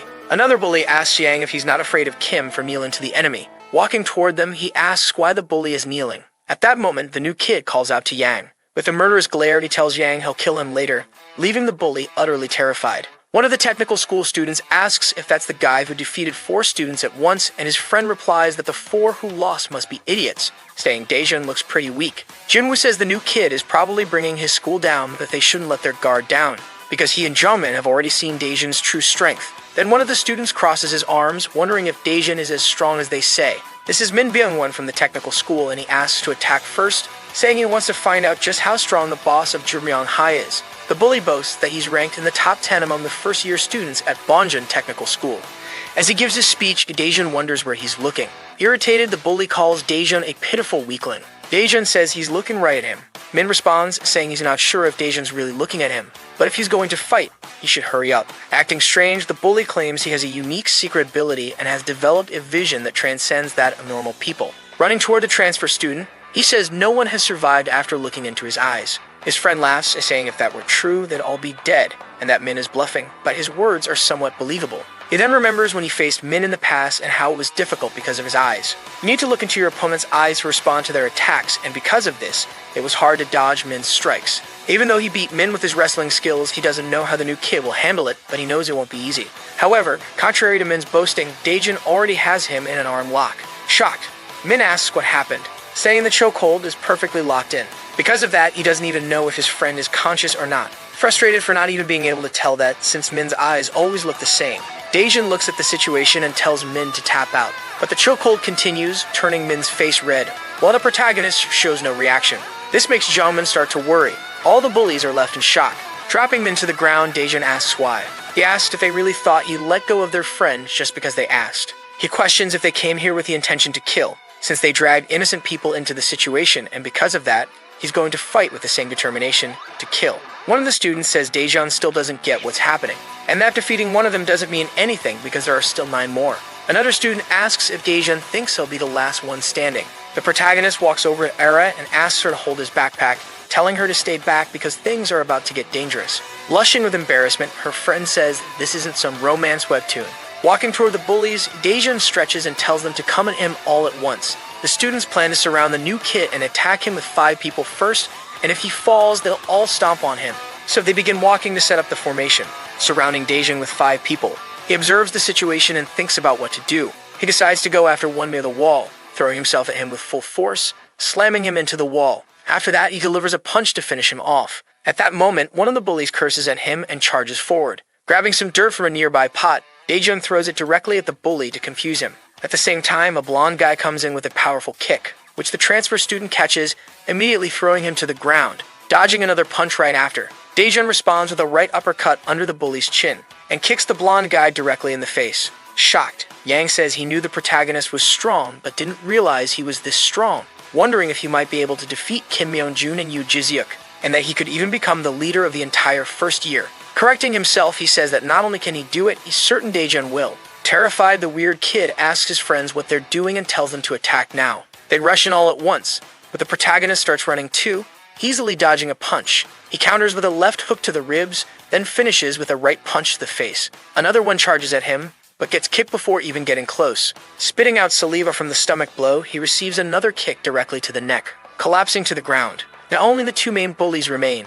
Sweating, Daejun says 7 at once is a bit tough, and now there are just 2 left. Jinwoo, laughing nervously, says he can only laugh and that Daejun isn't human. Watching the fight, Jongmin notes that Daejun must have dealt with situations like this before, since when 2 bullies rushed at him, he forced them into a straight line, meaning they weren't able to surround him. This made it so the person behind was blocked by the person in front, preventing them from attacking at the same time, forcing a one-on-one scenario. Admitting that the new kid is strong, Jongmin is impressed. At that moment, more people arrive. Worried, the protagonist watches as the group approaches. Jongmin says he really needs to buy a motorcycle soon. One of the bullies arrives, surprised to see that all the others have already been beaten, but is happy to have brought a bat, saying his dream is to beat people with a bat. At this point, Jongmin acknowledges the new kid's strength, but says that even though he's done well, his fate is to die today.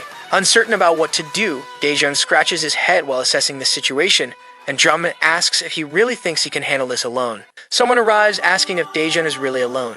Everyone turns to see who it is. It's Minsu, the protagonist's friend, and Daejun asks what he's doing there. More people follow behind Minsu, leaving the new kid surprised. Suddenly, along with Minsu, the blonde Hojong and Minho arrive to help. Minho says he came to help the leader of Class 1, also admitting that while he's annoyed Daejun took his place as leader, he couldn't just ignore what was happening. Surprised, the new kid asks how they knew they were there. Minsu says it's because of Yang, who immediately tells him to keep quiet. Jongmin, realizing he was tricked, gets irritated. Yang says he was talking to himself when the bully overheard, saying he has good ears. Furious, Jongmin curses at him, saying it's all because of him, and that Kim Myeonjun is going to kill him no matter what, but he'll kill Kwon Daejun first. Nervous, Yang says he doesn't even like Kim because he makes him do all sorts of cowardly things, adding that he's not the type to take orders quietly anymore and won't be Kim's subordinate any longer, calling the technical school students idiots. Minho then asks if Yang is on their side now, saying that's good because it's one more person for their group. But they still have around 7 or 8 people on the other side, so he asks who their leader is. It's probably one of these 2. Minho suggests that Daejun fight the two leaders while their group handles the rest. Minsu says he won't fight and will just stay put. Observing, Jamin realizes that Minho is a former leader. When they see Hojong, they mistake him for a mercenary adult. Before Daejun can thank Minho for his willingness to help in this fight, he says he doesn't trust them to handle this because each person will have to take down one or two students, and one of them even has a weapon. At that moment, Minho tells Daejun not to worry because he's a dirty fighter. Dropping his bag to the ground, he tells everyone to get ready. One of the bullies puts his phone in his pocket. Hojong opens some kind of folder. Minho pulls something from his bag. It's a fighting baton, while the blonde bully grabs brass knuckles. Meanwhile, Hojong is holding a key. Minho says they're a bit different outside of school. Surprised, Daejun wonders if they have crap for brains, not understanding why their bags are full of weapons. One of the bullies says the redhead is the legendary master of all weapons, and his friend asks if he's talking about a video game. Then the blonde bully says it sounds like they're talking about Minho, and Minho calls out the guy with the baseball bat. Asking if he knows how to use a bat, the bully replies that all he needs to do is hit someone on the head. Confident of victory, Minho challenges the bully, saying he'll teach him a lesson. Annoyed, the bully says he's not responsible if Minho's head gets smashed. Mocking him, Minho tells him to go ahead and try. The bully rushes in, saying he's going to kill him. At that moment, Minho notices he's right-handed, and that when beginners use a bat, they lift it to the right and bring it down diagonally. Throwing chalk dust into the bully's face, Minho prepares for a strike, landing a punch directly in the bully's stomach, leaving him shocked at what just happened. Minho follows up with a hard kick to the groin, making the bully drop to his knees, and finishes with a kick to the face. The other students are stunned, not understanding just how dirty Minho can fight. After the fight, Minho picks up one of the bats and says he's good at using them. Holding both the baton and the bully's bat, he says it's time for the rest of the extras. Focused on the fight, the nerd asks if this is a double sword style. Nervous, one of the students says Minho is crazy for using weapons and kicking people in the groin, calling him disgusting. Excited, Minho says he'll come to the student if he doesn't come to him. In response, the bully rushes forward, thinking he needs to protect his face and his groin. But Minho dodges his punch, countering with a strike to the lower thigh. At that moment, the nerd charges in as well. Hojong quickly punches him in the face, leaving the nerd furious for the interruption. With a murderous look, Hojong brandishes his key. Seeing all of this, one of the students says they're crazy and that they need to grab something off the ground. One of them picks up a bottle, asking if it's too dangerous, and his friend responds that now's not the time to think about that. Surprisingly, the blonde bully rushes in at high speed, punching one of the students. The other retaliates with a kick to the blonde, but Yang quickly arrives, kicking the bully in the stomach. The weird guy says the whole situation is a mess. With arrogance, Daejun says the numbers from before didn't matter, asking if they fight with their mouths, calling them to the fight. Confident, both of the main bullies begin preparing for battle. Jongmin says it doesn't matter how many fights Daejun has won, in a one-on-one he'll never lose. He says he'll fight first, and if it doesn't go well, his friend should step in to help. Thinking that because Daejun's punches are fast, he can't risk staying in a prolonged fistfight. Jongmin gets into position to start the fight, rushing quickly toward the protagonist. Daejun catches him, leaving the bully totally confused. Daejun pushes his attack away, pressing down on his head. At that moment, Jongmin's friend tries to help, but the new kid dodges the kick, barely managing to dodge. Jongmin wraps his arms around Daejun's torso, leaving the protagonist surprised. With rage in his eyes, the bully says it's over now because he's been caught by a wrestler from behind. Surprised, Daejun wonders if Jongmin just said wrestler. Pulling Daejun with all his strength, Jongmin says he's going to kill him. But Daejun starts walking, even while being held, and Jongmin says he can't escape. Grabbing one of Daejun's arms tightly, lifting his body, Jongmin says he'll finish it now. He prepares for a back suplex, a technique where you grab your opponent and throw them behind you. Depending on how they land, it could be deadly. Jongmin is successfully executing the move, but Daejun holds onto the wall, using his strength to prevent himself from falling. At that moment, Jongmin is in shock, wondering why he can't move. Realizing that Daejun ran close to the wall on purpose, both of them end up falling to the ground, knocking him unconscious on the spot. It was a punch with immense impact. The girl is visibly shocked. Even after that punch, the new student goes for another hit, but the fallen bully on the ground tells him to stop and admits defeat. He begs again for him to stop, saying he was wrong and that he'll never touch him again. With a murderous aura, Daejun curses at Jongmin, landing another punch on him and locking him in a chokehold. While Jongmin begs for mercy, the protagonist says he's going to die today. He asks what that guy can do for him now, questioning the bully, saying that the reason he entered the school was to break the hierarchy. He asks who he thinks will have control of Golden Dragon High, Kim Myung-jun or the person strangling him right now. Meanwhile, in the group fight, Yang punches the nerd square in the face, knocking him to the ground. Afterward, they declare that they're done there, threatening Jongmin, who just tells them to leave, and they disappear quietly. Jongmin accepts it without complaining, wondering if this is really happening. Minho approaches the new student and asks if he's done and if he's going to let the guy go.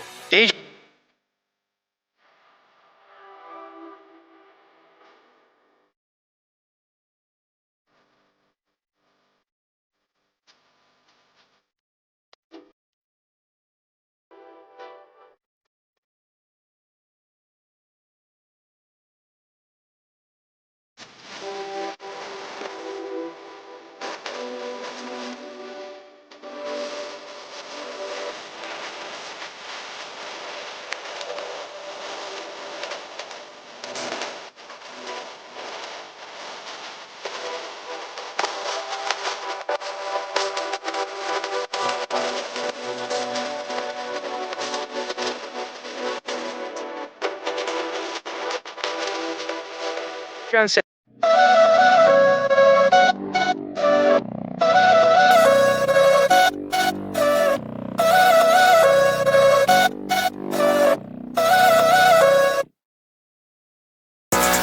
Lifestyle, you're liking my style.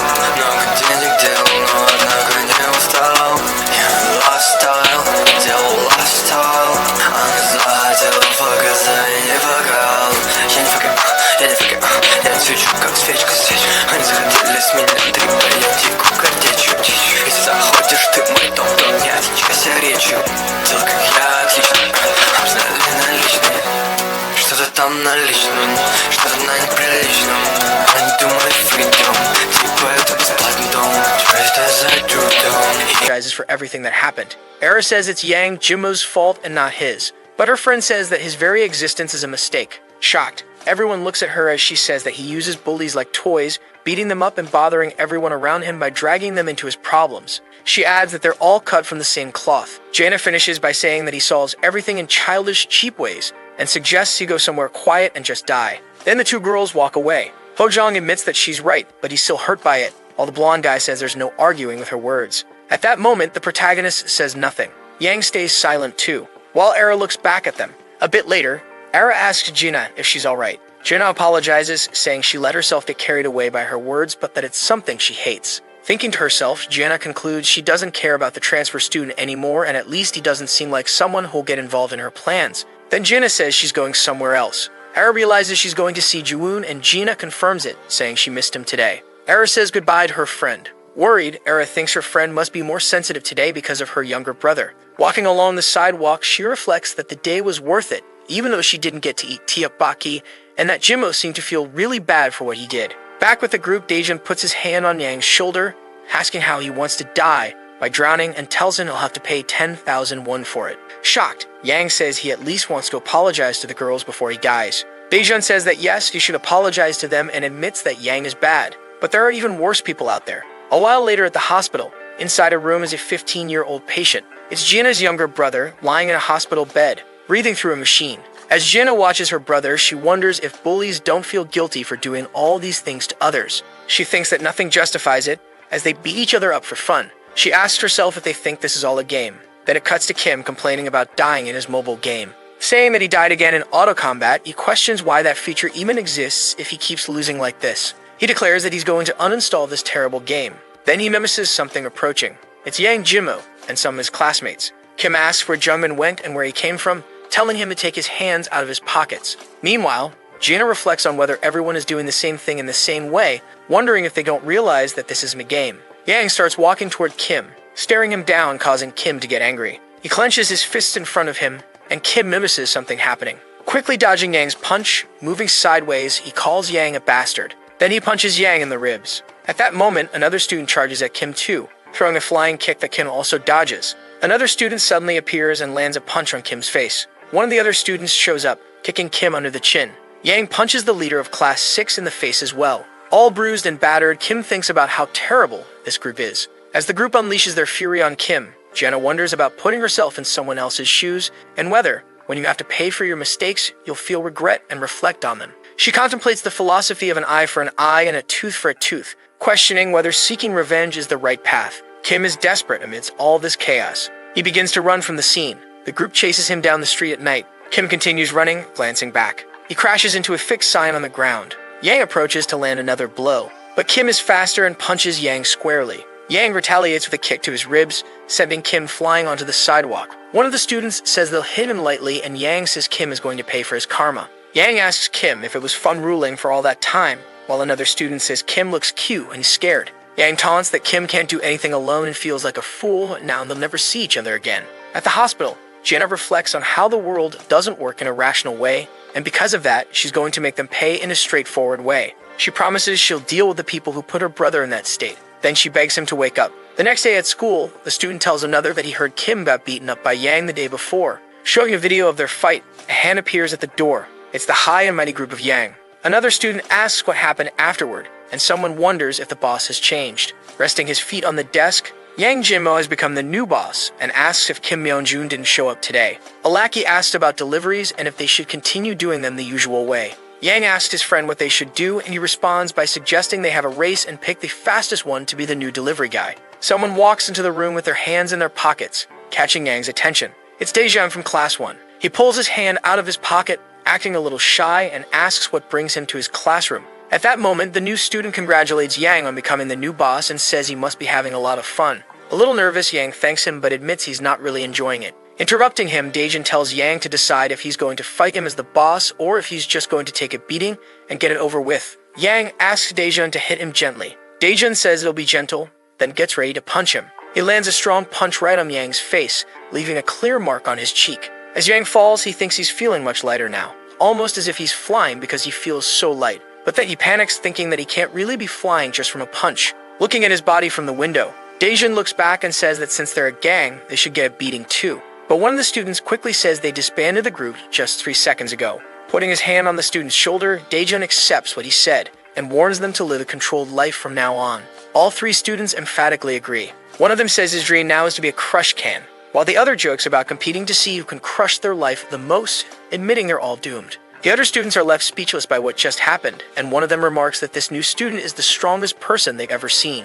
Slapping Jinmo's face, one of the students tries to wake him up as he lies unconscious on the floor of the classroom. Kwon Daejeon has become the leader of classes 1, 2, 3, and 6 at Jumryong High School, where he studies. That makes 4 classrooms conquered in his first week after transferring. His 3 friends start celebrating the fact that Daejeon has taken over 4 classrooms and begin praising him endlessly. Annoying, the protagonist smacks all 3 of them in the face with a book and tells them to stop making noise. Hojong comments that it's nothing compared to the first time Daejeon hit him and invites him to the internet cafe since he recently hit gold rank in Asterisk League of Legends Asterisk. Adjusting his glasses, Daejeon calls them annoying and asks if they should go together. They cheer and Minho says he's still bronze, but Hojong tells him to stay quiet. A girl pulls the blonde's shirt, saying she plays Asterisk League of Legends Asterisk, but the blonde doesn't believe her and asks what her rank is. When she can't answer, the blonde accuses her of lying just to hang out with Daejeon. She punches him square in the face, saying she can play Asterisk Cartrider Asterisk with them instead. She then starts kicking the blonde while Daejeon continues studying.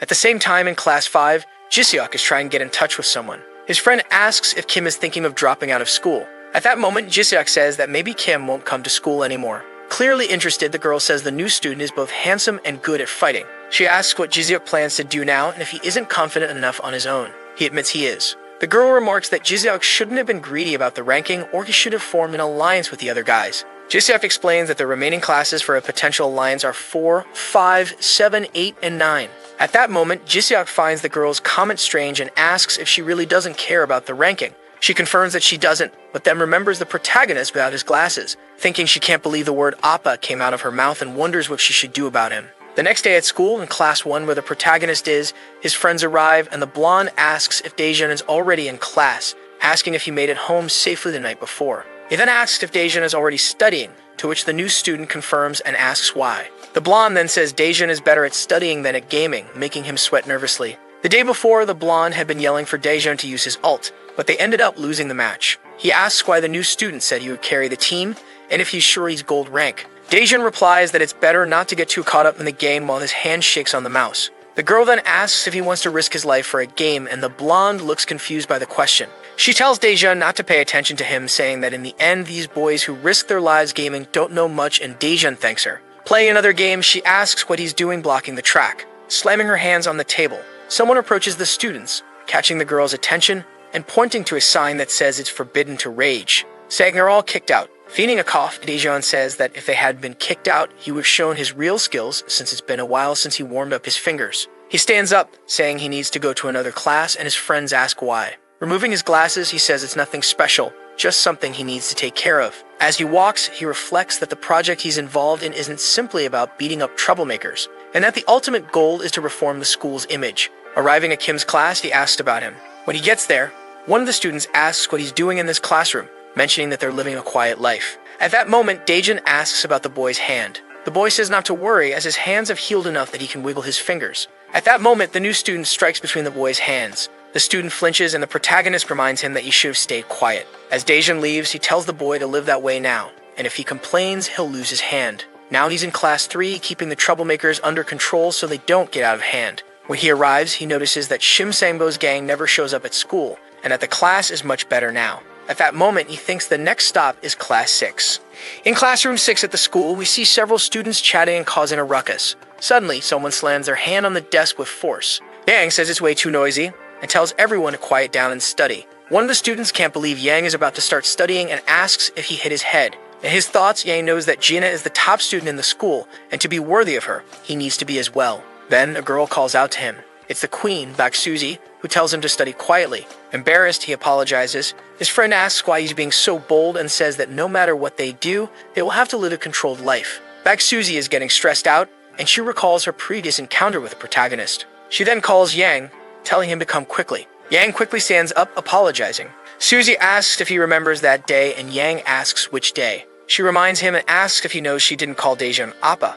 Yang says he's aware. While she explains, Yang is focused on studying. She calls him again, asking if he's paying attention to what she's saying, and he responds that he's listening carefully. Annoyed, Suzy says she'll let go this time, and someone asks where Yang Jinmo is. It's the protagonist calling for him. At that moment, Suzy feels insecure and embarrassed. From a distance, she sees Daejeon explaining some things to Yang. Then the protagonist bids him goodbye. Returning to the conversation, Yang apologizes and says that he serves Daejeon now. He asks what Suzy was saying, and she orders him to take off his glasses. Obediently, he removes his glasses. Furious, Suzy starts hitting him with a hairbrush. Once again, he apologizes for leaving her talking to herself. After hitting him, she realizes she's sweating, and says that because of him, her makeup is melting, so she can't hit him anymore. Yang asks if she's forgiving him, and she calls over some students. The three immediately obey her. She orders them to step on Yang Minmo. They grab him by the head, apologizing while stepping on him. As she reapplies her makeup, Suzy wonders what to do about Kwon Daejeon and how he dares to act like a leader in her presence. She tells them to stop and asks them to go to Classroom 5 to call Jiseok. Arriving in the classroom, Jiseok asks why he's been summoned and says he's surprised Yang isn't dead. Suzy replies that his crime irritated her. She then asks if he remembers what she said that day. Jiseok asks if she's talking about the alliance and says he thought about it too. He asks why she wants to do it, and she replies that it's to make Daejeon suffer. Jiseok says that if that's her goal, she could tell her Appa *, but Suzy says she can't do that. Because if she did, Daejeon might actually end up dead, and that's too much for her. She imagines herself on a throne as a queen, using Daejeon as a footstool while he thanks her for the honor. Irritated, she says he should refer to her as Lady Suzy. Jiseok is shocked by this, and Suzy says she just wants to see him crawl back to her and asks for his help. At this moment, Jiseok thinks about all the leaders of classrooms 4, 7, 8, and 9 and how he has a loose alliance with most of them. Realizing there's no other way, he understands that forming an alliance isn't enough. He needs to ensure Kwon Daejeon gets expelled from school. At a golf sports center, an adult man is practicing golf in an indoor setting. His colleague remarks that President Kim's posture is perfect as always and asks how the ball's trajectory can be so flawless. He jokingly asks if Kim is planning to debut as a golf clothing model. And at that moment, the president tells CEO Lee that he's teasing him for being too old for that. The president asks if the boy next to Lee is a new recruit, and Lee confirms, saying the newbie is very sharp. Lee adds that he looks like a model and is talented too.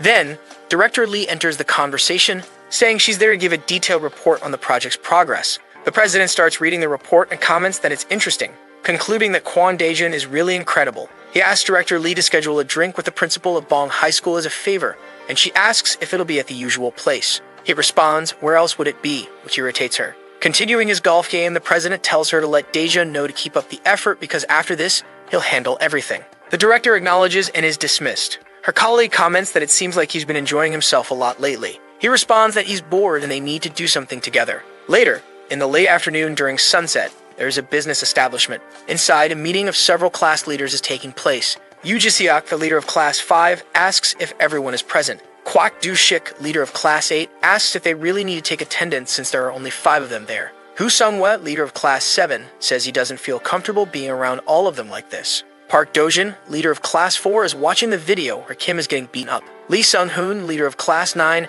asks if the meeting is about the new student and if he wants to know the leader's opinions about what's been going on. Jiseok confirms that's exactly it and also wants to hear their thoughts on forming an alliance. Sung-hwa says he's not fond of the idea, and that the reason is he's not interested in rankings, but even so he has no intention of losing to anyone. At that moment, the leader of Class 8 says they aren't on good enough terms to form an alliance, and that he doesn't even know why they're doing this. He asks if he was afraid of the new student, probably because his friend Kim lost his position. Annoyed, Jiseok says he'll hold back his anger this time, but tells him to be careful with his words. Provoking him further, the leader of Class 8 asks what Jiseok is going to do if he doesn't hold back his anger. Gu Sung-hwa suggests they settle it right now since they've been at odds for a while. Park Dojin bets 50.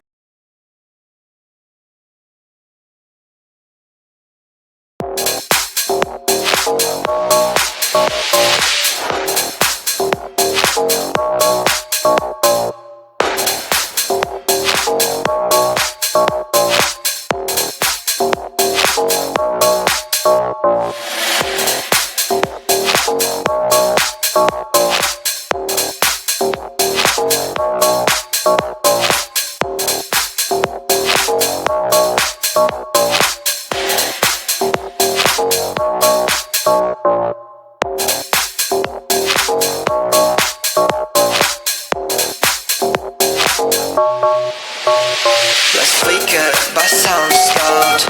Let's not see if crowd.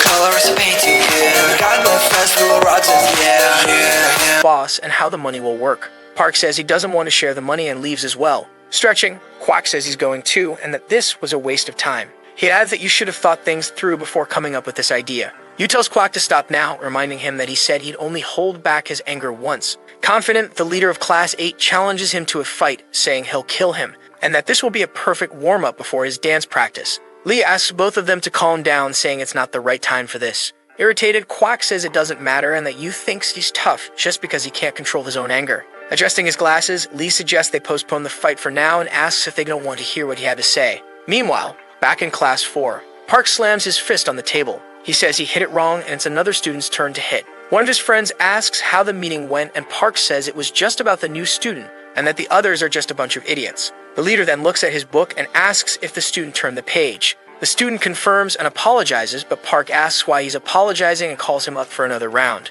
Once again, Park loses the game and the student wins. Park admits the student is really good today. Annoyed, Park says he only needs to give 40,000 won. Terrified, the student insists that's not necessary and that Park doesn't need to give him anything. Holding back his anger, Park says the student needs to hand over the money since he's the winner. He gives the crumpled bills to the boy and asks for another round. Exhausted, the student reluctantly agrees. When it's Park's turn again, he doesn't win. Surprised, he wonders what's going on, thinking his touch isn't working today. The student suggests that if Park's touch is off, they can leave it for another time. Annoyed, Park just glares at the situation. Suddenly, he slaps the student across the face with his glove, sending him crashing to the floor. Another student, shocked, asks why Park suddenly slapped him out of nowhere. Park responds that his touch wasn't working before, but now it is. He orders the boy to get up quickly and sit back in the chair before he loses his touch again.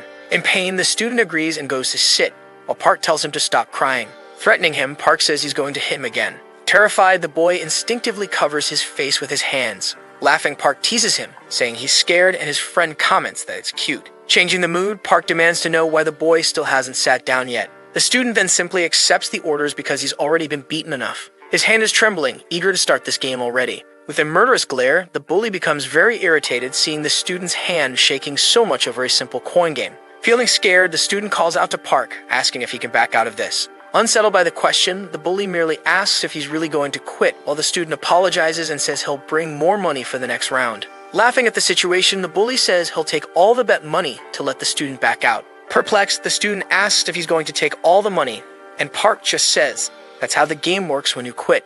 Quickly, he grabs all the boy's money before he can react. Trying to manipulate the situation, he says the student is clueless and that they'll play again tomorrow since he's being kind, as long as the student brings money. As he leaves the room, his friend asks Park to buy some food for him, but the bully says he's going to invest the money. His friend just says he'll probably use it to buy the bet. Nearly crying, the deceived student curses Park in his mind, calling him trash for already having taken $500. Grabbing his phone, he starts planning how to get revenge somehow. Sometime later in room 5, Susie, with her arms crossed, calls out to Jizyuk, saying she heard he and the bullies met up the day before. He and Junna greet her. Cutting straight to the point, she asks the girl to leave for a moment to talk to Jizyuk alone.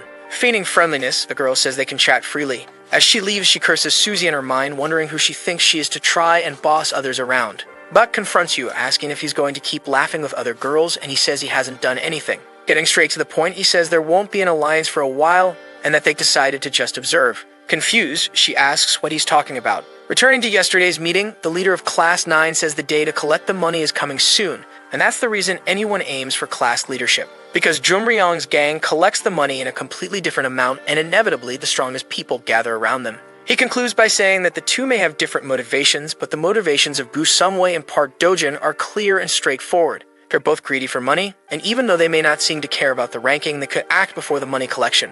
Smiling, he also says they need to figure out the intentions of the transfer student and that there will certainly be conflict before the collection happens, so they should just watch and act afterward. Back to the present, Jiseok says that Class 9's leader, Lee Sung-hoon, ended up becoming the Alliance leader, but that's good because he can get rid of the boy at any moment. Arms crossed, his friend questions him, saying in the end Jiseok is just going to do nothing, calling him a pathetic loser. Biting her nails, she says there's no other way and she'll have to do it herself. Sometime later, at dusk in a playground in the city, a blonde delivery driver appears, riding his bike with a box strapped to the back. He's chatting with Park Do-jun's group, telling Park he heard his crypto tanked completely in the market. Park then asks how is this doing, and the blonde says he pulled his money out as soon as he entered the coin. Annoyed, Park says he's the only one who got screwed, both in crypto and in his bets. Laughing, the blonde asks if the bully wants some good advice and says if he invests like him, Park will certainly make some money. Do-jun says he doesn't have much cash and wonders how much a food delivery driver makes and if he should give it a try too. His colleague asks if the collection day is coming up, wondering if he could make some money from it. Park replies that the day is approaching, but it's not all that much. Smiling, the boy says he got a call and needs to leave, reminding Do-jun to let him know as soon as he earns some cash because he'll surely help him invest. That same colleague asks the bully if they shouldn't take at least half before collection day, saying it would be bad if they only got portions of 1.5. Agreeing, Park says he was already thinking of doing that, and his colleague asks who they'll take from first. With arms crossed, confident, Park says they don't need to take from one person at a time. They'll start with the transfer student. Since Daejeon already grabbed 4.5 portions, if they just take from the new kid, they'll already have 5.5 in total. His friend Happy says he just had a genius idea and that they should place bets to see who wins the fight between Park and the new guy. Another member of the group says the idea is interesting and asks if he can bet on the transfer student. Do-jun asks if he's the underdog, and that if his friend bets on the underdog and he wins, he'll make a lot of money. Standing up, Park says he suddenly feels like training and is going to do some pull-ups. From a distance, we see 2 men watching the bully leave, and one of them asks if that's Park Do-jun. There are 3 men in total, and the one in the middle confirms it's him. When Park and his friends arrive, they bow and call the men veterans. Do-jun asks one of the veterans if he's doing well, as he heard the man join a gang after dropping out of school. Crossing his arms, the veteran confirms it but says things are a bit strange now. This catches Park's attention, and he asks what he means. The veteran says his client's target is the freshman, and standing beside him is the terrified student asking Park what he plans to do. Annoyed, the bully asks what student Kim Do-yeon is doing there. Sweating cold, Do-yeon tries to explain but can't say anything. Trying to calm him down, the veteran asks what he's afraid of and tells him to relax. He adds that he's not an amateur, doesn't mix business with personal life, and that since Do-yeon is his junior, he'll just give him a good lesson and the student should have the money ready. Understanding the situation, Park asks if they're taking money from others to beat up their bullies. Mocking the situation, the veteran simply says it's a new business and that he has nothing against the freshman, so there's no need to be mad. Park starts laughing, which leaves the veteran extremely confused as he stares at him. While laughing, Do-jun says it's funny and that the veteran is acting cocky just because he joined a gang, with his friends in the background growing worried about their leader's actions. Irritating the veteran, Park continues, saying that all he does is mess with bullies and that's pathetic. Not believing what he's hearing, his friend asks if he's crazy, and Park concludes by saying the veteran isn't even the senior of the room anymore since he dropped out of school. Bothered, the veteran says Park has gotten quite rude since the last time they met. Facing the freshman, he says he doubts Park doesn't know who's standing in front of him and introduces himself as Yuk Ja-hyun from Biomo Construction. Quickly, he moves his hand toward Do-jun's face. He says he's disappointed to see someone he knows become so clueless, and that he was planning to go easy on the freshman because they know each other. But now he's going to have to teach him a good lesson.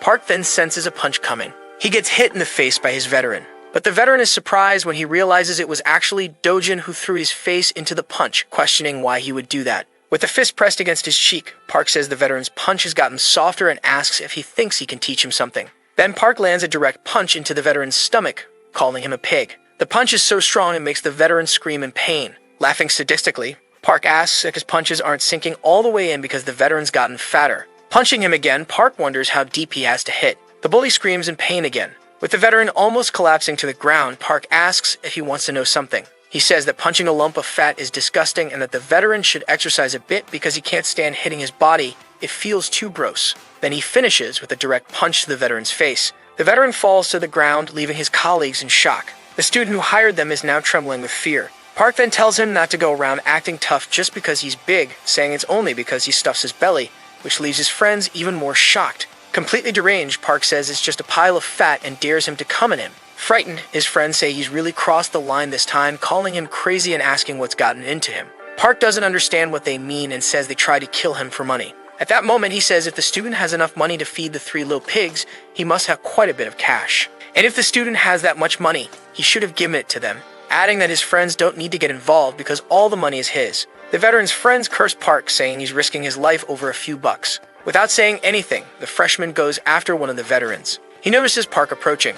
Driven by greed, Park punches the veteran in the stomach and agrees he's doing this for the money. Because of the force of the punch, the veteran spits out some saliva. Park then says he'll be fine as long as he has money. At that moment, another veteran arrives, delivering a headbutt. The blow sends Dojin flying, making him stagger. He starts to get up, irritated, gaining momentum with his flip-flops and socks. He charges full speed at the worried veteran, striking him with a knee directly to the face. The impact is so strong that the veteran's face deforms from the blow, while Park Dojin smiles at him. At that moment, another one of his colleagues grabs Park from behind, immobilizing him.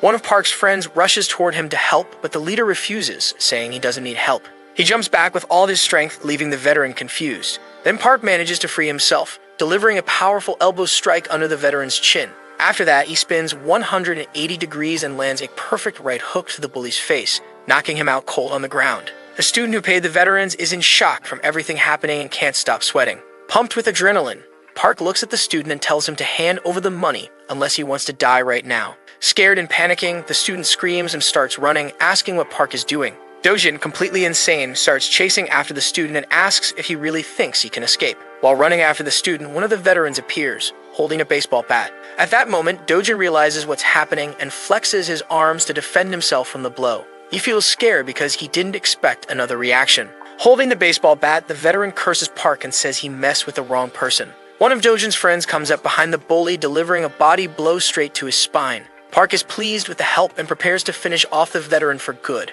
The man can't believe this is actually happening to him. Park quickly lands a powerful punch to the older man's cheek with all his strength. The force is so great that it sends the already heavy man flying. Exhausted, Dojin asks where the student who paid the veterans has gone. The boy has simply vanished, and Park comments that he's faster than he thought. With his hand on his head, Park says that if the student doesn't come to school, he won't get anything, and his friend who saved him asks if their leader is okay. That same friend also wonders if they're in trouble now since the 3 veterans are gangsters. Confident, Park Dojin says those veterans are just pretending to be gangsters and there's no need to worry because his contacts are better. The next day at school, Daejun is walking down the hallway saying there's nothing better than school lunch and that Minsu should enjoy it. At that moment, the blonde shows up and tells Daejun they need to talk, but without Minsu. Annoyed, the protagonist asks what they want and says if it's nothing important, they're both dead. Minho says he needs to talk to the new guy and mentions that he heard he only wanted to study and wasn't interested in the rankings, then asks Daejun if he's actually planning to take over all the first-year classes. Confused, Daejun asks why Minho is asking that. Hojong says everyone's thinking that, and because it's the new guy, it's entirely possible. Putting his hands on Hojong's shoulders, the transfer student asks if he has 2 lives because he said they would die if they brought up something useless. Then Minho grabs the protagonist's wrists and says it's not useless. He says, changing the subject, that Daejun is the leader of the 4 classes, and that soon he'll be receiving the operational costs for all 4 groups. He also mentions he doesn't know much about Daejun's situation, but assumes he came to the school for the money. Daejun asks Minho what he's talking about and says he has no idea about this operational cost thing, asking if they're talking about the money left over from the class president, which is used to buy snacks for everyone, and wondering if that's what they mean. One of the students who had been a punching bag arrives and says it's not that and calls him Knave.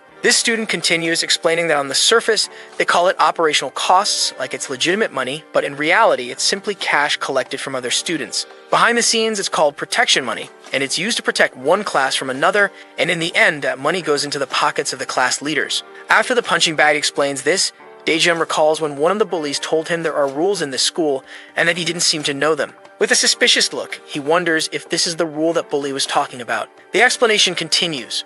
The leaders of each class rank the others, and the ranks are used to establish order. And the amount of money gets doubled if you're the leader of more than one class, which is why everyone wants to be the head of Jumrion. He concludes by asking if the new guy is going to collect 4 times more than the other leaders, and that before that happens, he's sure people will come after him. Minho thanks the punching bag for the explanation and asks why he's there. With an innocent face, the student says he came to ask them to take care of his part since they'll be targets of other classes from now on. Before he can finish, Daejun slaps his arm. The student asks why he did that again, and the new guy simply says the guy doesn't understand anything. Looking at his friends, he says this business of collecting money isn't going to happen anymore, leaving Minho and Hojong speechless. But the blonde says he can't do that, and that it's not just about them. because part of the first year collection goes straight to the second year and from the second year to the third. Minho comments that deciding to do this is the same as turning the entire school against him, and even for Daejun, he won't be able to handle a whole school. With his arm...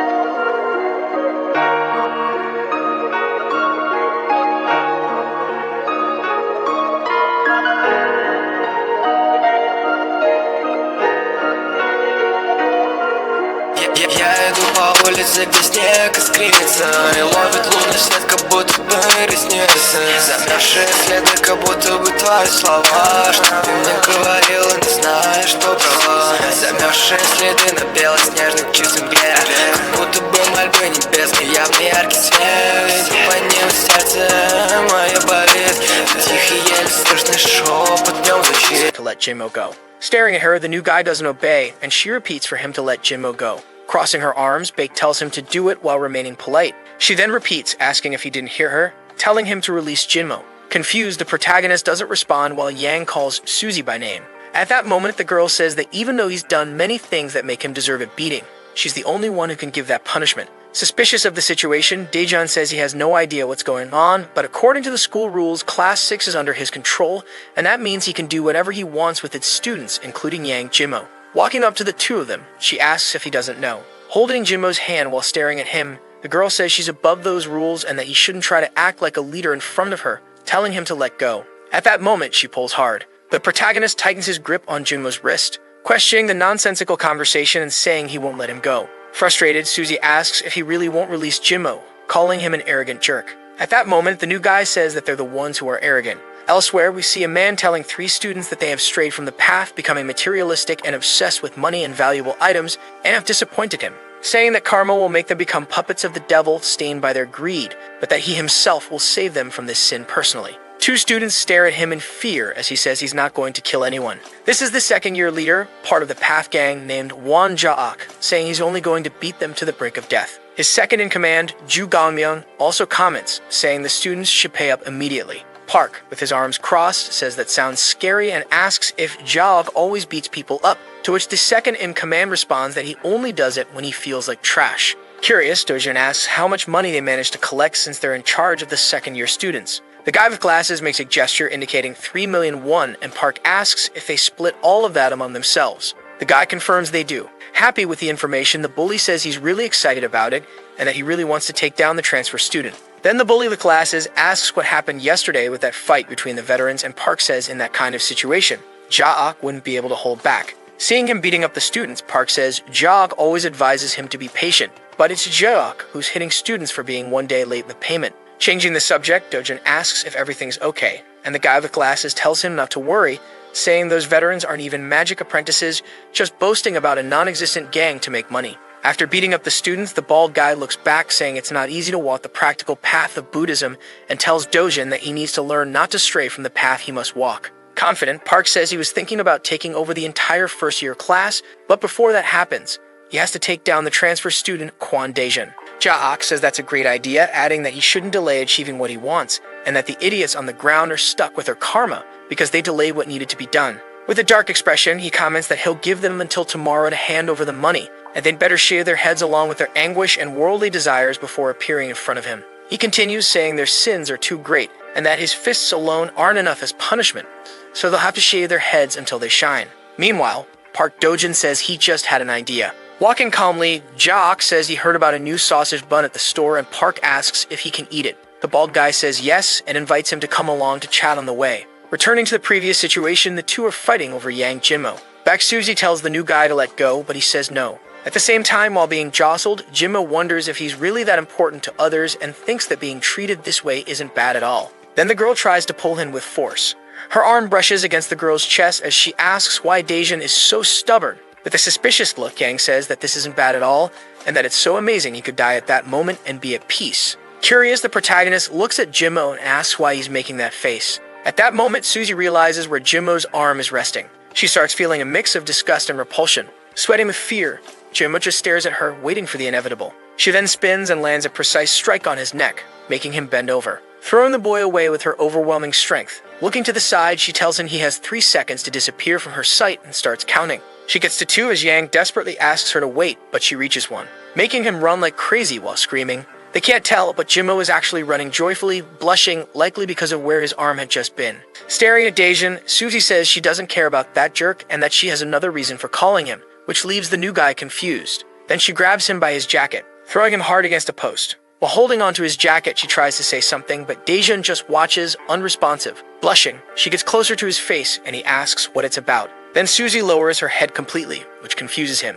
In her mind, she says she needs to look into his eyes to dominate his fighting spirit, but she can't do it, and she doesn't understand why her heart is beating so fast. Not understanding anything, Daejun says he hears a banging sound and asks if there's some construction going on nearby. Changing the subject, he grabs Suzy's wrist, saying he's busy and asks her to just say what she wants. Blushing, she says Appa again, which leaves the new guy confused. Closing her eyes, she wonders why she said that and remembers that last time she called him Appa, but wasn't referring to him. The protagonist then says he knows that, and from what he recalls, she said that she was talking about Bak Suyuk that day, and he asks if that's the only reason she called him. Grabbing his jacket, she says it's important to her. Not understanding anything, he wonders why it's important and doubts that she's calling him that because she knows his true age. Continuing the conversation, Suzy calls him arrogant and says he probably doesn't realize it because he's new at school, but if her brother says a word, he can mobilize the entire school. She says he doesn't know anything and that she went easy on him because he's handsome, though she doesn't finish the word and just says she won't do that anymore. As she grips tighter, she says that with just 1 word from her, he'd be dead in an instant. Letting her go, he frees himself, commenting that his clothes are all wrinkled and Suzy is left extremely confused by the new guy's attitude. Very shy, she asks what he's doing and Daejun responds by saying he's handcuffing her. She questions this absurdity, wondering why she can't fight back, and he answers, saying that she won't be able to. Baek asks him to let her go, telling him he's making a mistake, and that if she tells her brother, he'll be dead, but the boy tells her to bring her brother here. Confused, she doesn't react. Calmly looking at her, he says that she keeps talking about her brother and asks her to call him since he wanted to meet Subiek anyway. Then the girl asks if he's crazy and says he should never meet her brother because he might end up dead. Not understanding, he says that she just threatened him using her brother and Suzy agrees, but says they still can't meet. The protagonist then tells her to call him or he won't let her go, and embarrassed, Baek asks if he plans to handcuff her for the rest of her life and eventually gives in. But she asks him to let her go, saying her wrists hurt and that he should hold her hands instead. Meanwhile, the second-year leader, along with his right-hand man and Park, approach the couple. Park Dojin says that's the transfer student. The bald guy, in turn, asks if that's Bak Suzy, the younger sister of Bak Subiek, with him. He says it's disturbing to see something so vulgar happening at school and asks what they're doing in the sacred territory of the school. He concludes by saying that the school is for academic knowledge, but before he can finish, Daejun calls him Baldy and asks what he's talking about. Park laughs, and the guy with glasses knows what's coming next.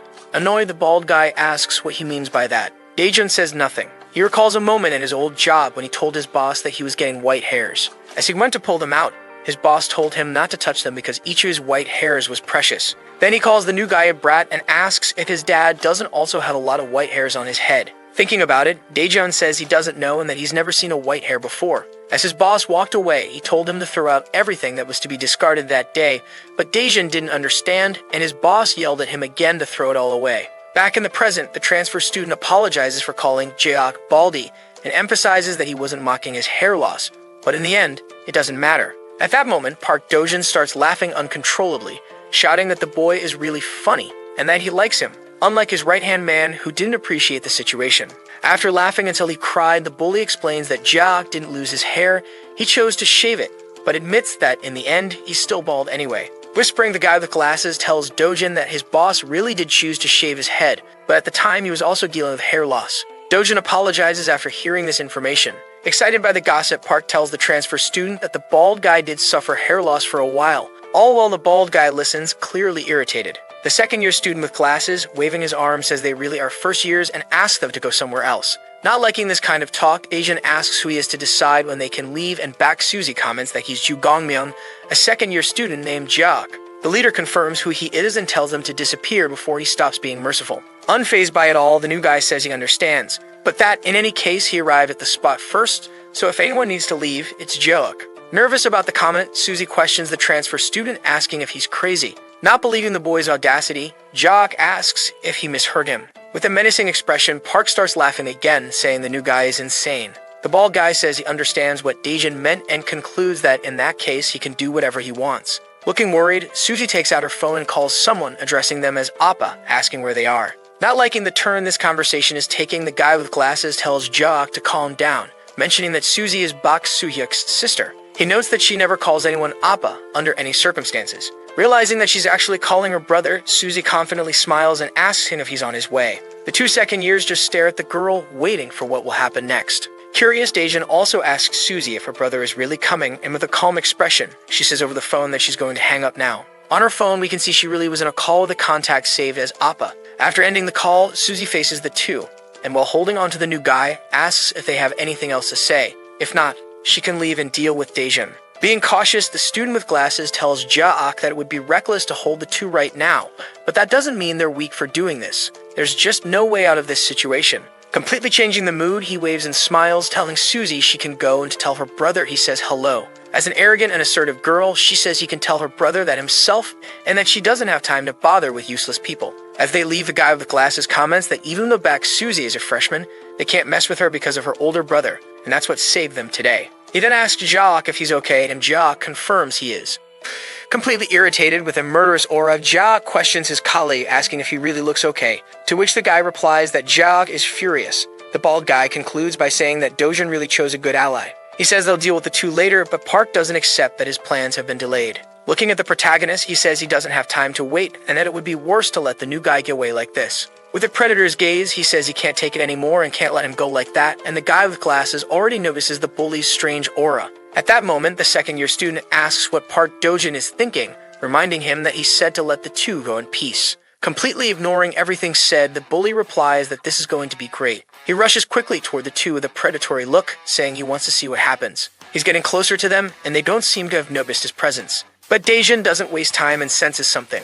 Grabbing back Suzy by the waist, he pulls her to the side with force. He catches her by the torso, holding her. He moves her aside, successfully dodging Park Dojin's full-speed attack. While holding Suzy by the waist, he asks what just happened. Noticing that the new guy dodged, Park gets into position again, this time to launch a close-range attack.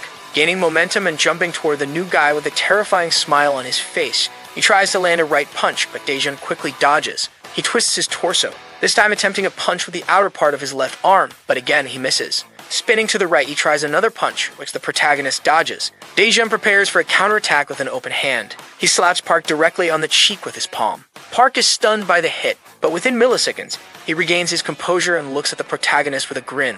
He throws another punch from the left, which is dodged. At this moment, Daejin wonders who this bully is, noting that an ordinary person would have passed out from such a powerful slap. Looking behind him, he sees Suzy bake and thinks that he needs to create some distance first. Jaok's right-hand man runs toward the fight, thinking that Park Dojin has lost control again and that it'll be a problem if Bak Suzy gets caught in the middle of the brawl. Meanwhile, the bully tries another punch from the right, which is dodged again. When he spins and throws a left punch, the new guy blocks it and traps his arm.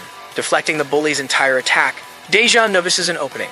Park prepares to strike, delivering a direct kick to the protagonist, but Daejin simply blocks it. The force of the kick pushes Park backward, and he questions why the new guy is only defending himself. Exhausted, Daejin just stares at him, thinking the streets are empty. The second-year student with glasses grabs Suzy by the arms, and she tells him to let go because she knows how to take care of herself. Seeing this, the protagonist is pleased, realizing she really can handle herself. Confused, Park questions if the new guy isn't a bit strange and asks what fun there is in just defending during a fight. Ignoring him, the transfer student simply looks to the side. Seeing how Suzy is acting, he thinks there's no problem in focusing on himself until Bak Soo-hyuk arrives. Stretching as he walks, Park Dojin says he's heard some rumors about the new guy and wants to see if they're true. But before he can finish, Daejin quickly throws a right punch, which Park manages to block just in time. Excited by the fight, Park says the protagonist is really fast. Then he charges in for a counterattack. However, the transfer student is even faster, and before the bully can think, he throws a sidekick, which Park defends. After the kick, both step back. With his arm slightly hurting, Park Dojin is shocked by how strong and fast Daejin truly is. Without giving him a chance to speak, Daejin delivers another kick, this time to the bully's midsection, which Park blocks with his arms. But it's not enough, as the force of the kick sends Park flying backward. Feeling a surge of adrenaline, he stops himself, saying that was brutal and that Daejin is incredibly strong. Adjusting his shirt collar, the new guy asks about Park's arm, wondering if he's okay. Confused, the bully looks at his injured arm and says it's nothing serious. But he notices the injury, and when he removes the bandage, his arm is completely bruised. He immediately remembers a hit he took from one of the veterans and says he thought it would heal. Smiling, Daejin tells him his arm will have to heal. Taking off his jacket, he concludes that Park Dojin is about to take a few more hits now. Shocked back, Suzy calls out to Daejin, asking why he's taking off his clothes. He says he's just removing his jacket, and Suzy blushes. Still, she questions how he can undress like that in such a crowded place, but the new guy doesn't understand what she means by crowded. Then, when he turns around, he notices a crowd of students and wonders when they appeared. The girls comment that he's really handsome and hope they don't fight, but one of them mentions that it looks like he's the one who stirs things up. Suspicious, Daejin thinks that he's finally trying to handle this the right way. Park smiles, saying he's glad he felt the new guy's strength, but that he's going to stop for today. He says the next time will be the real deal and that he will meet him again, leaving the protagonist confused. Frustrated, Park Dojin walks away, pushing the girls aside, telling them to get out of his way. One of the girls asks why he's going that way and shoving people when he could go another way, and her friend says he has a powerful energy. The second-year student with glasses comments that it's a shame, but tells the transfer student not to worry because they'll be seeing each other again soon. Adjusting his jacket, the protagonist says the student with glasses has been talking a lot since the beginning and tells him to bring everyone next time too, because it's annoying to fight them one by one. Hearing this, the second-year student becomes furious, calling him a bastard. Unable to control himself, he charges at Daejin, asking how a first-year could be so bold to talk like that. But a hand rests on his shoulders, stopping him. It's Jeok telling Ganmyeong to show mercy, and that as a second year, he must control his anger when dealing with a first-year student, and therefore they should back off for now. Feeling embarrassed, Ganmyeong apologizes, saying that thanks to his leader, he managed to control his emotions and that he's still far from being immersed enough in the path. The bald guy also admits he's not good enough yet and says he's so arrogant, he thought he'd never lack mercy. Completely confused, Daejin wonders what these guys are even talking about, while in the background, Suzy calls out to the protagonist. She asks if the new guy has gone crazy, saying those guys are second-year leaders, making the situation dangerous for him. Confident, he asks if she's saying it was dangerous asterisk for those guys asterisk, but correcting him, she says it was dangerous asterisk for him asterisk. Though the new guy says he's not afraid. With her hand on her waist and blushing, Baek says she doesn't know if he's unafraid or just overconfident, but even though he's strong, he needs to be careful, because the second and third years are more powerful than he can imagine. As she turns around, she thanks him for what he did, but questions how he could grab her by the waist with so much force. Closing his eyes, he apologizes, saying he didn't imagine that grabbing her waist and holding her tightly would hurt her, and then the girl yells that she'll never count that as a hug. Changing the subject, Daejin asks about her brother, and she admits she lied about him coming because Daejeon was being reckless with the second years, so she decided to lie to save him. With her arms crossed, she says he almost got killed by the monk before even meeting her Appa, and asks why he wants to meet her brother. At that moment, Daejin imagines hitting Suzy's brother and realizes that saying that in front of his sister might be a bad idea. Before he can finish, Suzy interrupts, saying that the new guy will die if he meets her brother, and not to worry her, quickly adding that she doesn't care about the protagonist. Concerned, she tells him not to think about her brother and to focus on handling the first-year issues, because aside from Park Dojin, there's also an alliance trying to get him too. As she walks away, she says she saved him in the end, so now no one owes anyone anything, and also tells the new guy not to follow her. He says he won't. Still a bit shocked by all of this, the protagonist wonders what's up with that girl, thinking she came to threaten him, but ended up saving him and worrying about him. As she walks away, blushing, the girl starts thinking about how reckless and annoying he is, making her worry so much, but immediately wonders why she's so concerned about that guy. Sometime later in room 4, Park Dojin enters, asking a student if Kim Do-yeon hasn't shown up, and his friend replies that it's obvious he's not going to, then asks about Park's arm. Questioning the bully about his arm, Park responds that it'll take a few days to fully heal. Smiling, he says he likes the new student, and that he's not very strong but could still beat him. As he sits down, he says he needs to collect as much money as possible, and that he needs to find Kim Do-yeon as soon as possible. Then he calls for the class president, telling him to run, and the student does. The bully asks if the president knows Kim Do-yeon's address, and the president confirms that he does, so Park asks for the address. He tells the student to collect the money within the week, leaving the class president shocked. Scared, his friend puts a hand on his shoulder, saying it's only due next week, and if the bully gets caught changing things without proper permission, he's going to be in trouble. Calmly, Park says that's exactly why he's giving them this extra week to collect it, and that nothing will happen if he's caught because he's not afraid at all. Then the class president calls out to the bully, saying they can't just do things however they want. He concludes by stating that he knows the rules, but Park interrupts him, asking him to play rock, paper, scissors. He insists and they play. The bully throws scissors, while the student throws rock. Park says he lost and calls for another round. This time, Park throws scissors again, and the student throws paper. Park says he won, and the class president was about to mention how strange it is to decide on the collected money with this game. But the bully interrupts, talking about a finger flick and positioning his middle finger near the student's face. He clarifies that the game wasn't to decide on the collection, but rather it was a finger flick game, and he tells the president to move closer. Obeying the president moves his head toward the bully's hand. Park places the palm of his hand on the student's face, saying it's now charged. In the background, a classmate asks why Park is bending his finger that way, wondering if his friend is actually a mollusk because of how flexible he is. Suddenly, Park releases his finger with full force, flicking it onto the student's face. All of his classmates are shocked by what they see. With a throbbing forehead, the class president tries to hold back his tears. Lying on the floor, he sees Park Dojin's hand again. Looking menacingly, the bully says he's going to throw scissors again. He challenges the president to another round. At the same time, the protagonist is walking through the school, saying that in the end he couldn't find Bak Soo-hyuk. It would have been easier to deal with the second-year students, but now he has to find Bak Soo's brother to solve the whole issue involving the money collection. He also recalls Park Dojin, whom he faced earlier, and how Park managed to withstand his slap. Thinking that Park isn't like the other guys he's faced so far because Park has an exceptionally strong physique, which can be seen just by looking at the thickness of his neck. But no matter how big Park is, what's really surprising is his endurance. Or perhaps Daejun is just rusty, which is another possibility he considers. He reflects on not having handled things correctly because he's been resting for a while, but now he feels this has been good for shaking off the rust. As he cracks his knuckles, he's excited at the thought of being able to beat up Park Dojin until he can't take it anymore. Later that evening, on a dark street, a student is walking alone. It's Kim Do-yeon, who's trying to call someone but can't get through. He wonders why the person isn't answering, calling them a fraud, saying they promised to make Park kneel in front of him and apologize, but it was all a lie. He laments that now he can't even go to school and looks for someone else to help him. He recalls a conversation at school where a student talks about how amazing the new guy is and that because of him, the whole atmosphere in their class has improved. The student mentions that the bullies from his class don't even show up at school anymore, and another student says that in his class, the bullies still come, but now they're like dead rats. Hearing this, Kim wonders if the new guy is really that strong and questions whether his situation would improve if Daejun took over his class. Back in the present, he considers the idea of giving the money to the new student to beat up Park Dojin. He thinks it's a great plan and that Park Dojin will be finished. Appearing suddenly out of the darkness, the bully asks if Kim was talking about him. Completely terrified, Kim asks why Park is there. But immediately, Park slaps him across the face. Pushing him, Park tells him to start running, saying that now they're heading to the final destination, but Kim screams the bully's name, begging him to wait just a minute. At that moment, Park stops what he's doing. He says it's a good thing he hit the brakes, and Kim admits he made a mistake. With a terrifying look, the bully asks if this is fun for him, saying it seems like Kim is at an amusement park. Seeing the student crying, Park asks why he's crying and whether it's because he's having so much fun. Kim looks at the bully, who tells him to do it again. The next day at school, in the classroom, someone is saying that this is the result of the efforts of many mathematicians.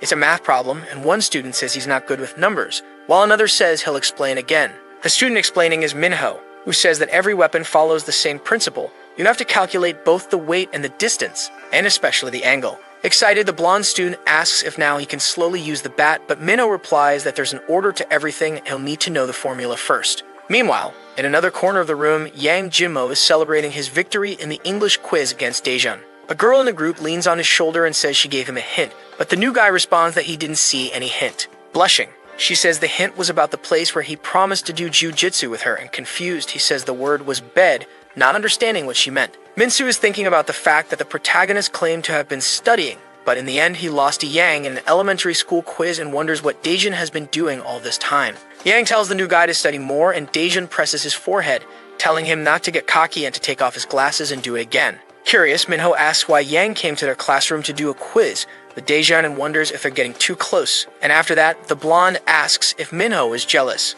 Minho then suggests they should study too, but Hojong notices someone coming. It's Park Dojin, the leader of Room 4. Looking serious, Minho asks why Park is there, and Hojong, surprised, wonders if he's there to pick a fight. At that moment, the girl gets serious and thinks that Park Dojin is known to be very reckless. When Park arrives at the group, he says he wants to talk to the new student, but complains there's no chair available. Looking at Yang Jin-mo, he tells him to get up. Annoyed, Park tells him not to frustrate him and to move out of the way. Looking at his group of friends, Yang knows he would lose to the bully, but if he obeys the order, he'll be labeled a loser. Reflecting on how he's built his reputation with great effort, he realizes he can't back down so easily. Defying the bully, Yang asks Park why he should move. The blonde gets excited, saying Yang is really brave and acts like Daejun won't come to save him. Park just gives a wide smile, getting ready to hit the student who dared to challenge him. Sweating in fear, Jin-mo shouts that he's not afraid of him and that his reflexes are really good. Laughing at the situation, Park says he wasn't going to hit him, he just wanted to play rock, paper, scissors. Relieved and embarrassed,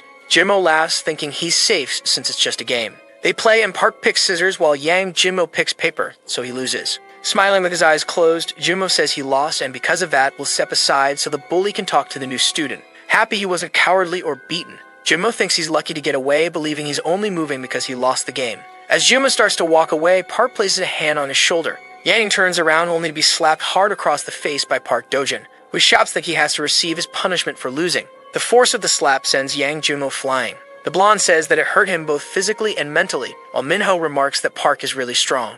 After that, the bully pulls up a chair. Sitting down, he tells the protagonist that he said he would come back, and Daejun asks if he wants to fight, apologizing because he needs to finish an English quiz right now. Park says it's fine and that he needs a break too, but since they're going to fight, he adds that there's a condition for the fight. They'll play a game called **Bafo**, which involves hitting a coin on top of a book. Meanwhile, elsewhere, the student with glasses asks another student if the academy has contacted him. The student named Sumway says they can do it in an abandoned auditorium, but the student with glasses says they don't need to speak formally when they're alone. However, Sumway insists on following the school hierarchy. The student with glasses tells him to stop pretending to sit in an invisible chair, and Sumway responds that he's doing it because he's worried about losing muscle mass. Continuing the conversation, the student with glasses asks Sumway if he saw the new student fight in person and what he thought of his abilities. Sumway responds that the new guy overpowered Sim Sangbo, so he's definitely talented, but he suspects that he's hiding his true abilities, saying that he moves like someone with talent, but that his posture isn't clear and he doesn't keep his guard up.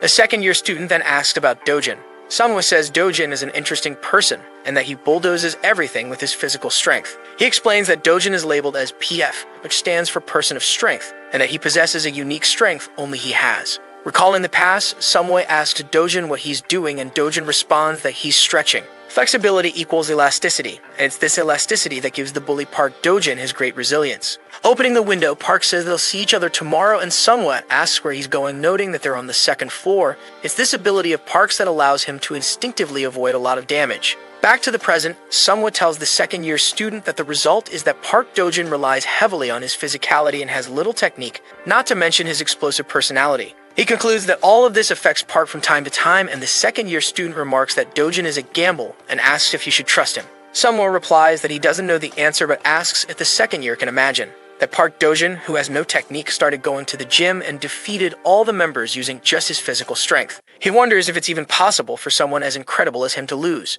Back to the present, Park is frustrated for losing his game to Daejun and says he's been losing a lot these days. He asks if the protagonist took private lessons for **Bafo** to be so good, and the new guy, in disbelief, asks if he's seriously asking that. Looking at his hand, Daejun thinks his body still remembers how to play, but that Park is terrible at it and wonders what kind of bets the bully is making. Annoyed by always losing, Dojin invites him to play another round.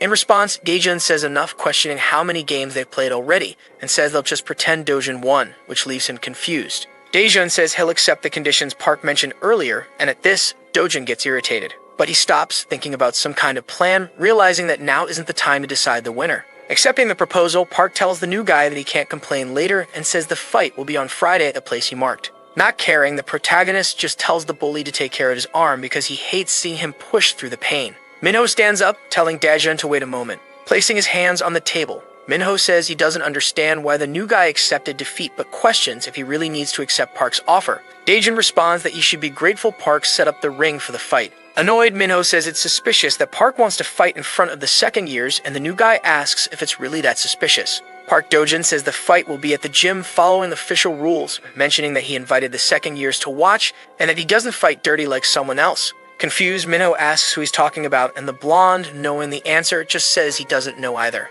Happy with the proposal, Daejun says he doesn't know what the bully is planning, but tells him to bring the two bald guys along as well. With a strange look, Park says he likes the new guy for being so crazy and confirms the match. With his arms crossed, the protagonist thinks that after dealing with Park, it's time to handle the second years as well to resolve the first year money collection issue. Afterward, he asks if Yang Jimmo is okay and invites him to sit down, suggesting they play another quiz, but Jimmo is crying, wishing the world would end right then. Then Kim sees his bully leave the room.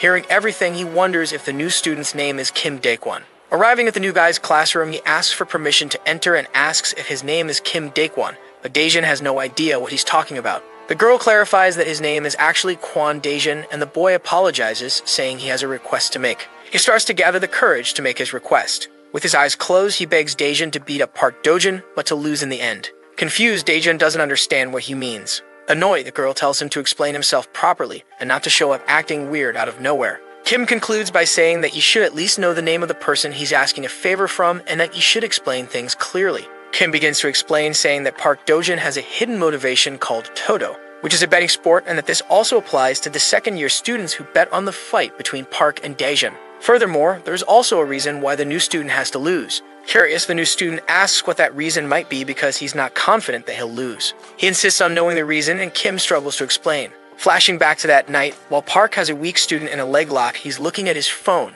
saying that the student must have drooled with excitement at the thought of his bully kneeling and apologizing. He tightens his grip, asking how much the student paid the veterans. With great difficulty, the student replies that it was 500. Happy to hear that, the bully says his balance is now 500 and demands the student hand over that amount, adding that they'll also take money from the 3 pigs. Sometime later in a building, Park notices the place is closed at the moment. Frustrated, he asks about his 500,000 won, and Kim in the background is also irritated, thinking that the money is his, not the bully's. But Dojin notices something different. He sees that it belongs to Hyun and says he needs to borrow some money. He tells Kim that this will be done in Kim's name, and Kim asks if this isn't loan sharking. Hugging him, Park confirms that it is but reassures him, saying that he'll pay it back soon, explaining that he'll fight the new student for money, and that if he wins, it'll be like hitting the lottery. He says he'll be the winner and will soon return the money after his victory in the fight. Pressuring Kim, he tells him to hurry up and make the call. Back in the present, Kim explains that this is why the new student needs to lose, because otherwise,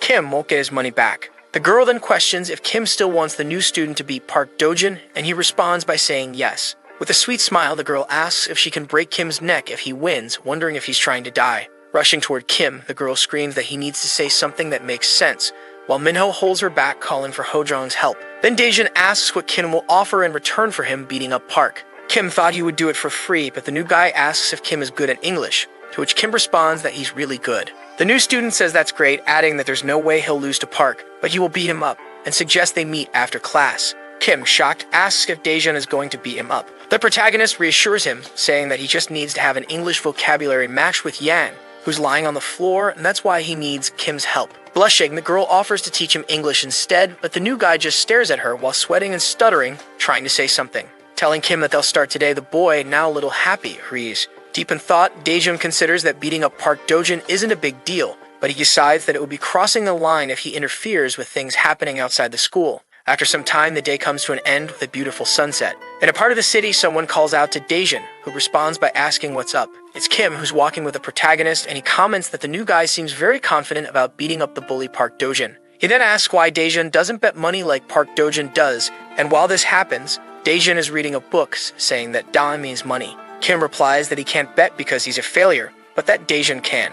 Not understanding, the protagonist just says that he doesn't have any money. Changing the subject, Kim says it's a coincidence they arrived at this place during their walk, explaining that this is the establishment where Dojin and he borrow money, which leaves Daejun in silence. Taking off his glasses, the new student asks if this is why Kim has been teaching him while they walked, and Kim says there's a brain activation effect when walking, but the new guy says that's enough. Looking up, Daejun asks if Kim wants him to go in and borrow some money from the place. With a bit of fear, he says he doesn't need to do that, but the new student says he won't hit him, so Kim admits that he did want him to get the money after all. Showing a card that reads Daein Ilsu, the protagonist says this looks like gangster stuff. However, he says it doesn't change anything, and looking seriously, tells Kim he'll go in alone so the student can leave. Sometime later on the same late afternoon, someone asks if he managed to get some cash. Doing pull-ups, Park says yes, and that Kim ended up helping in the end, and they got Ilsu's number. Besides that, they collected the money in advance, so the bully has enough money for now but doesn't want to waste time, wanting to withdraw it and invest in crypto.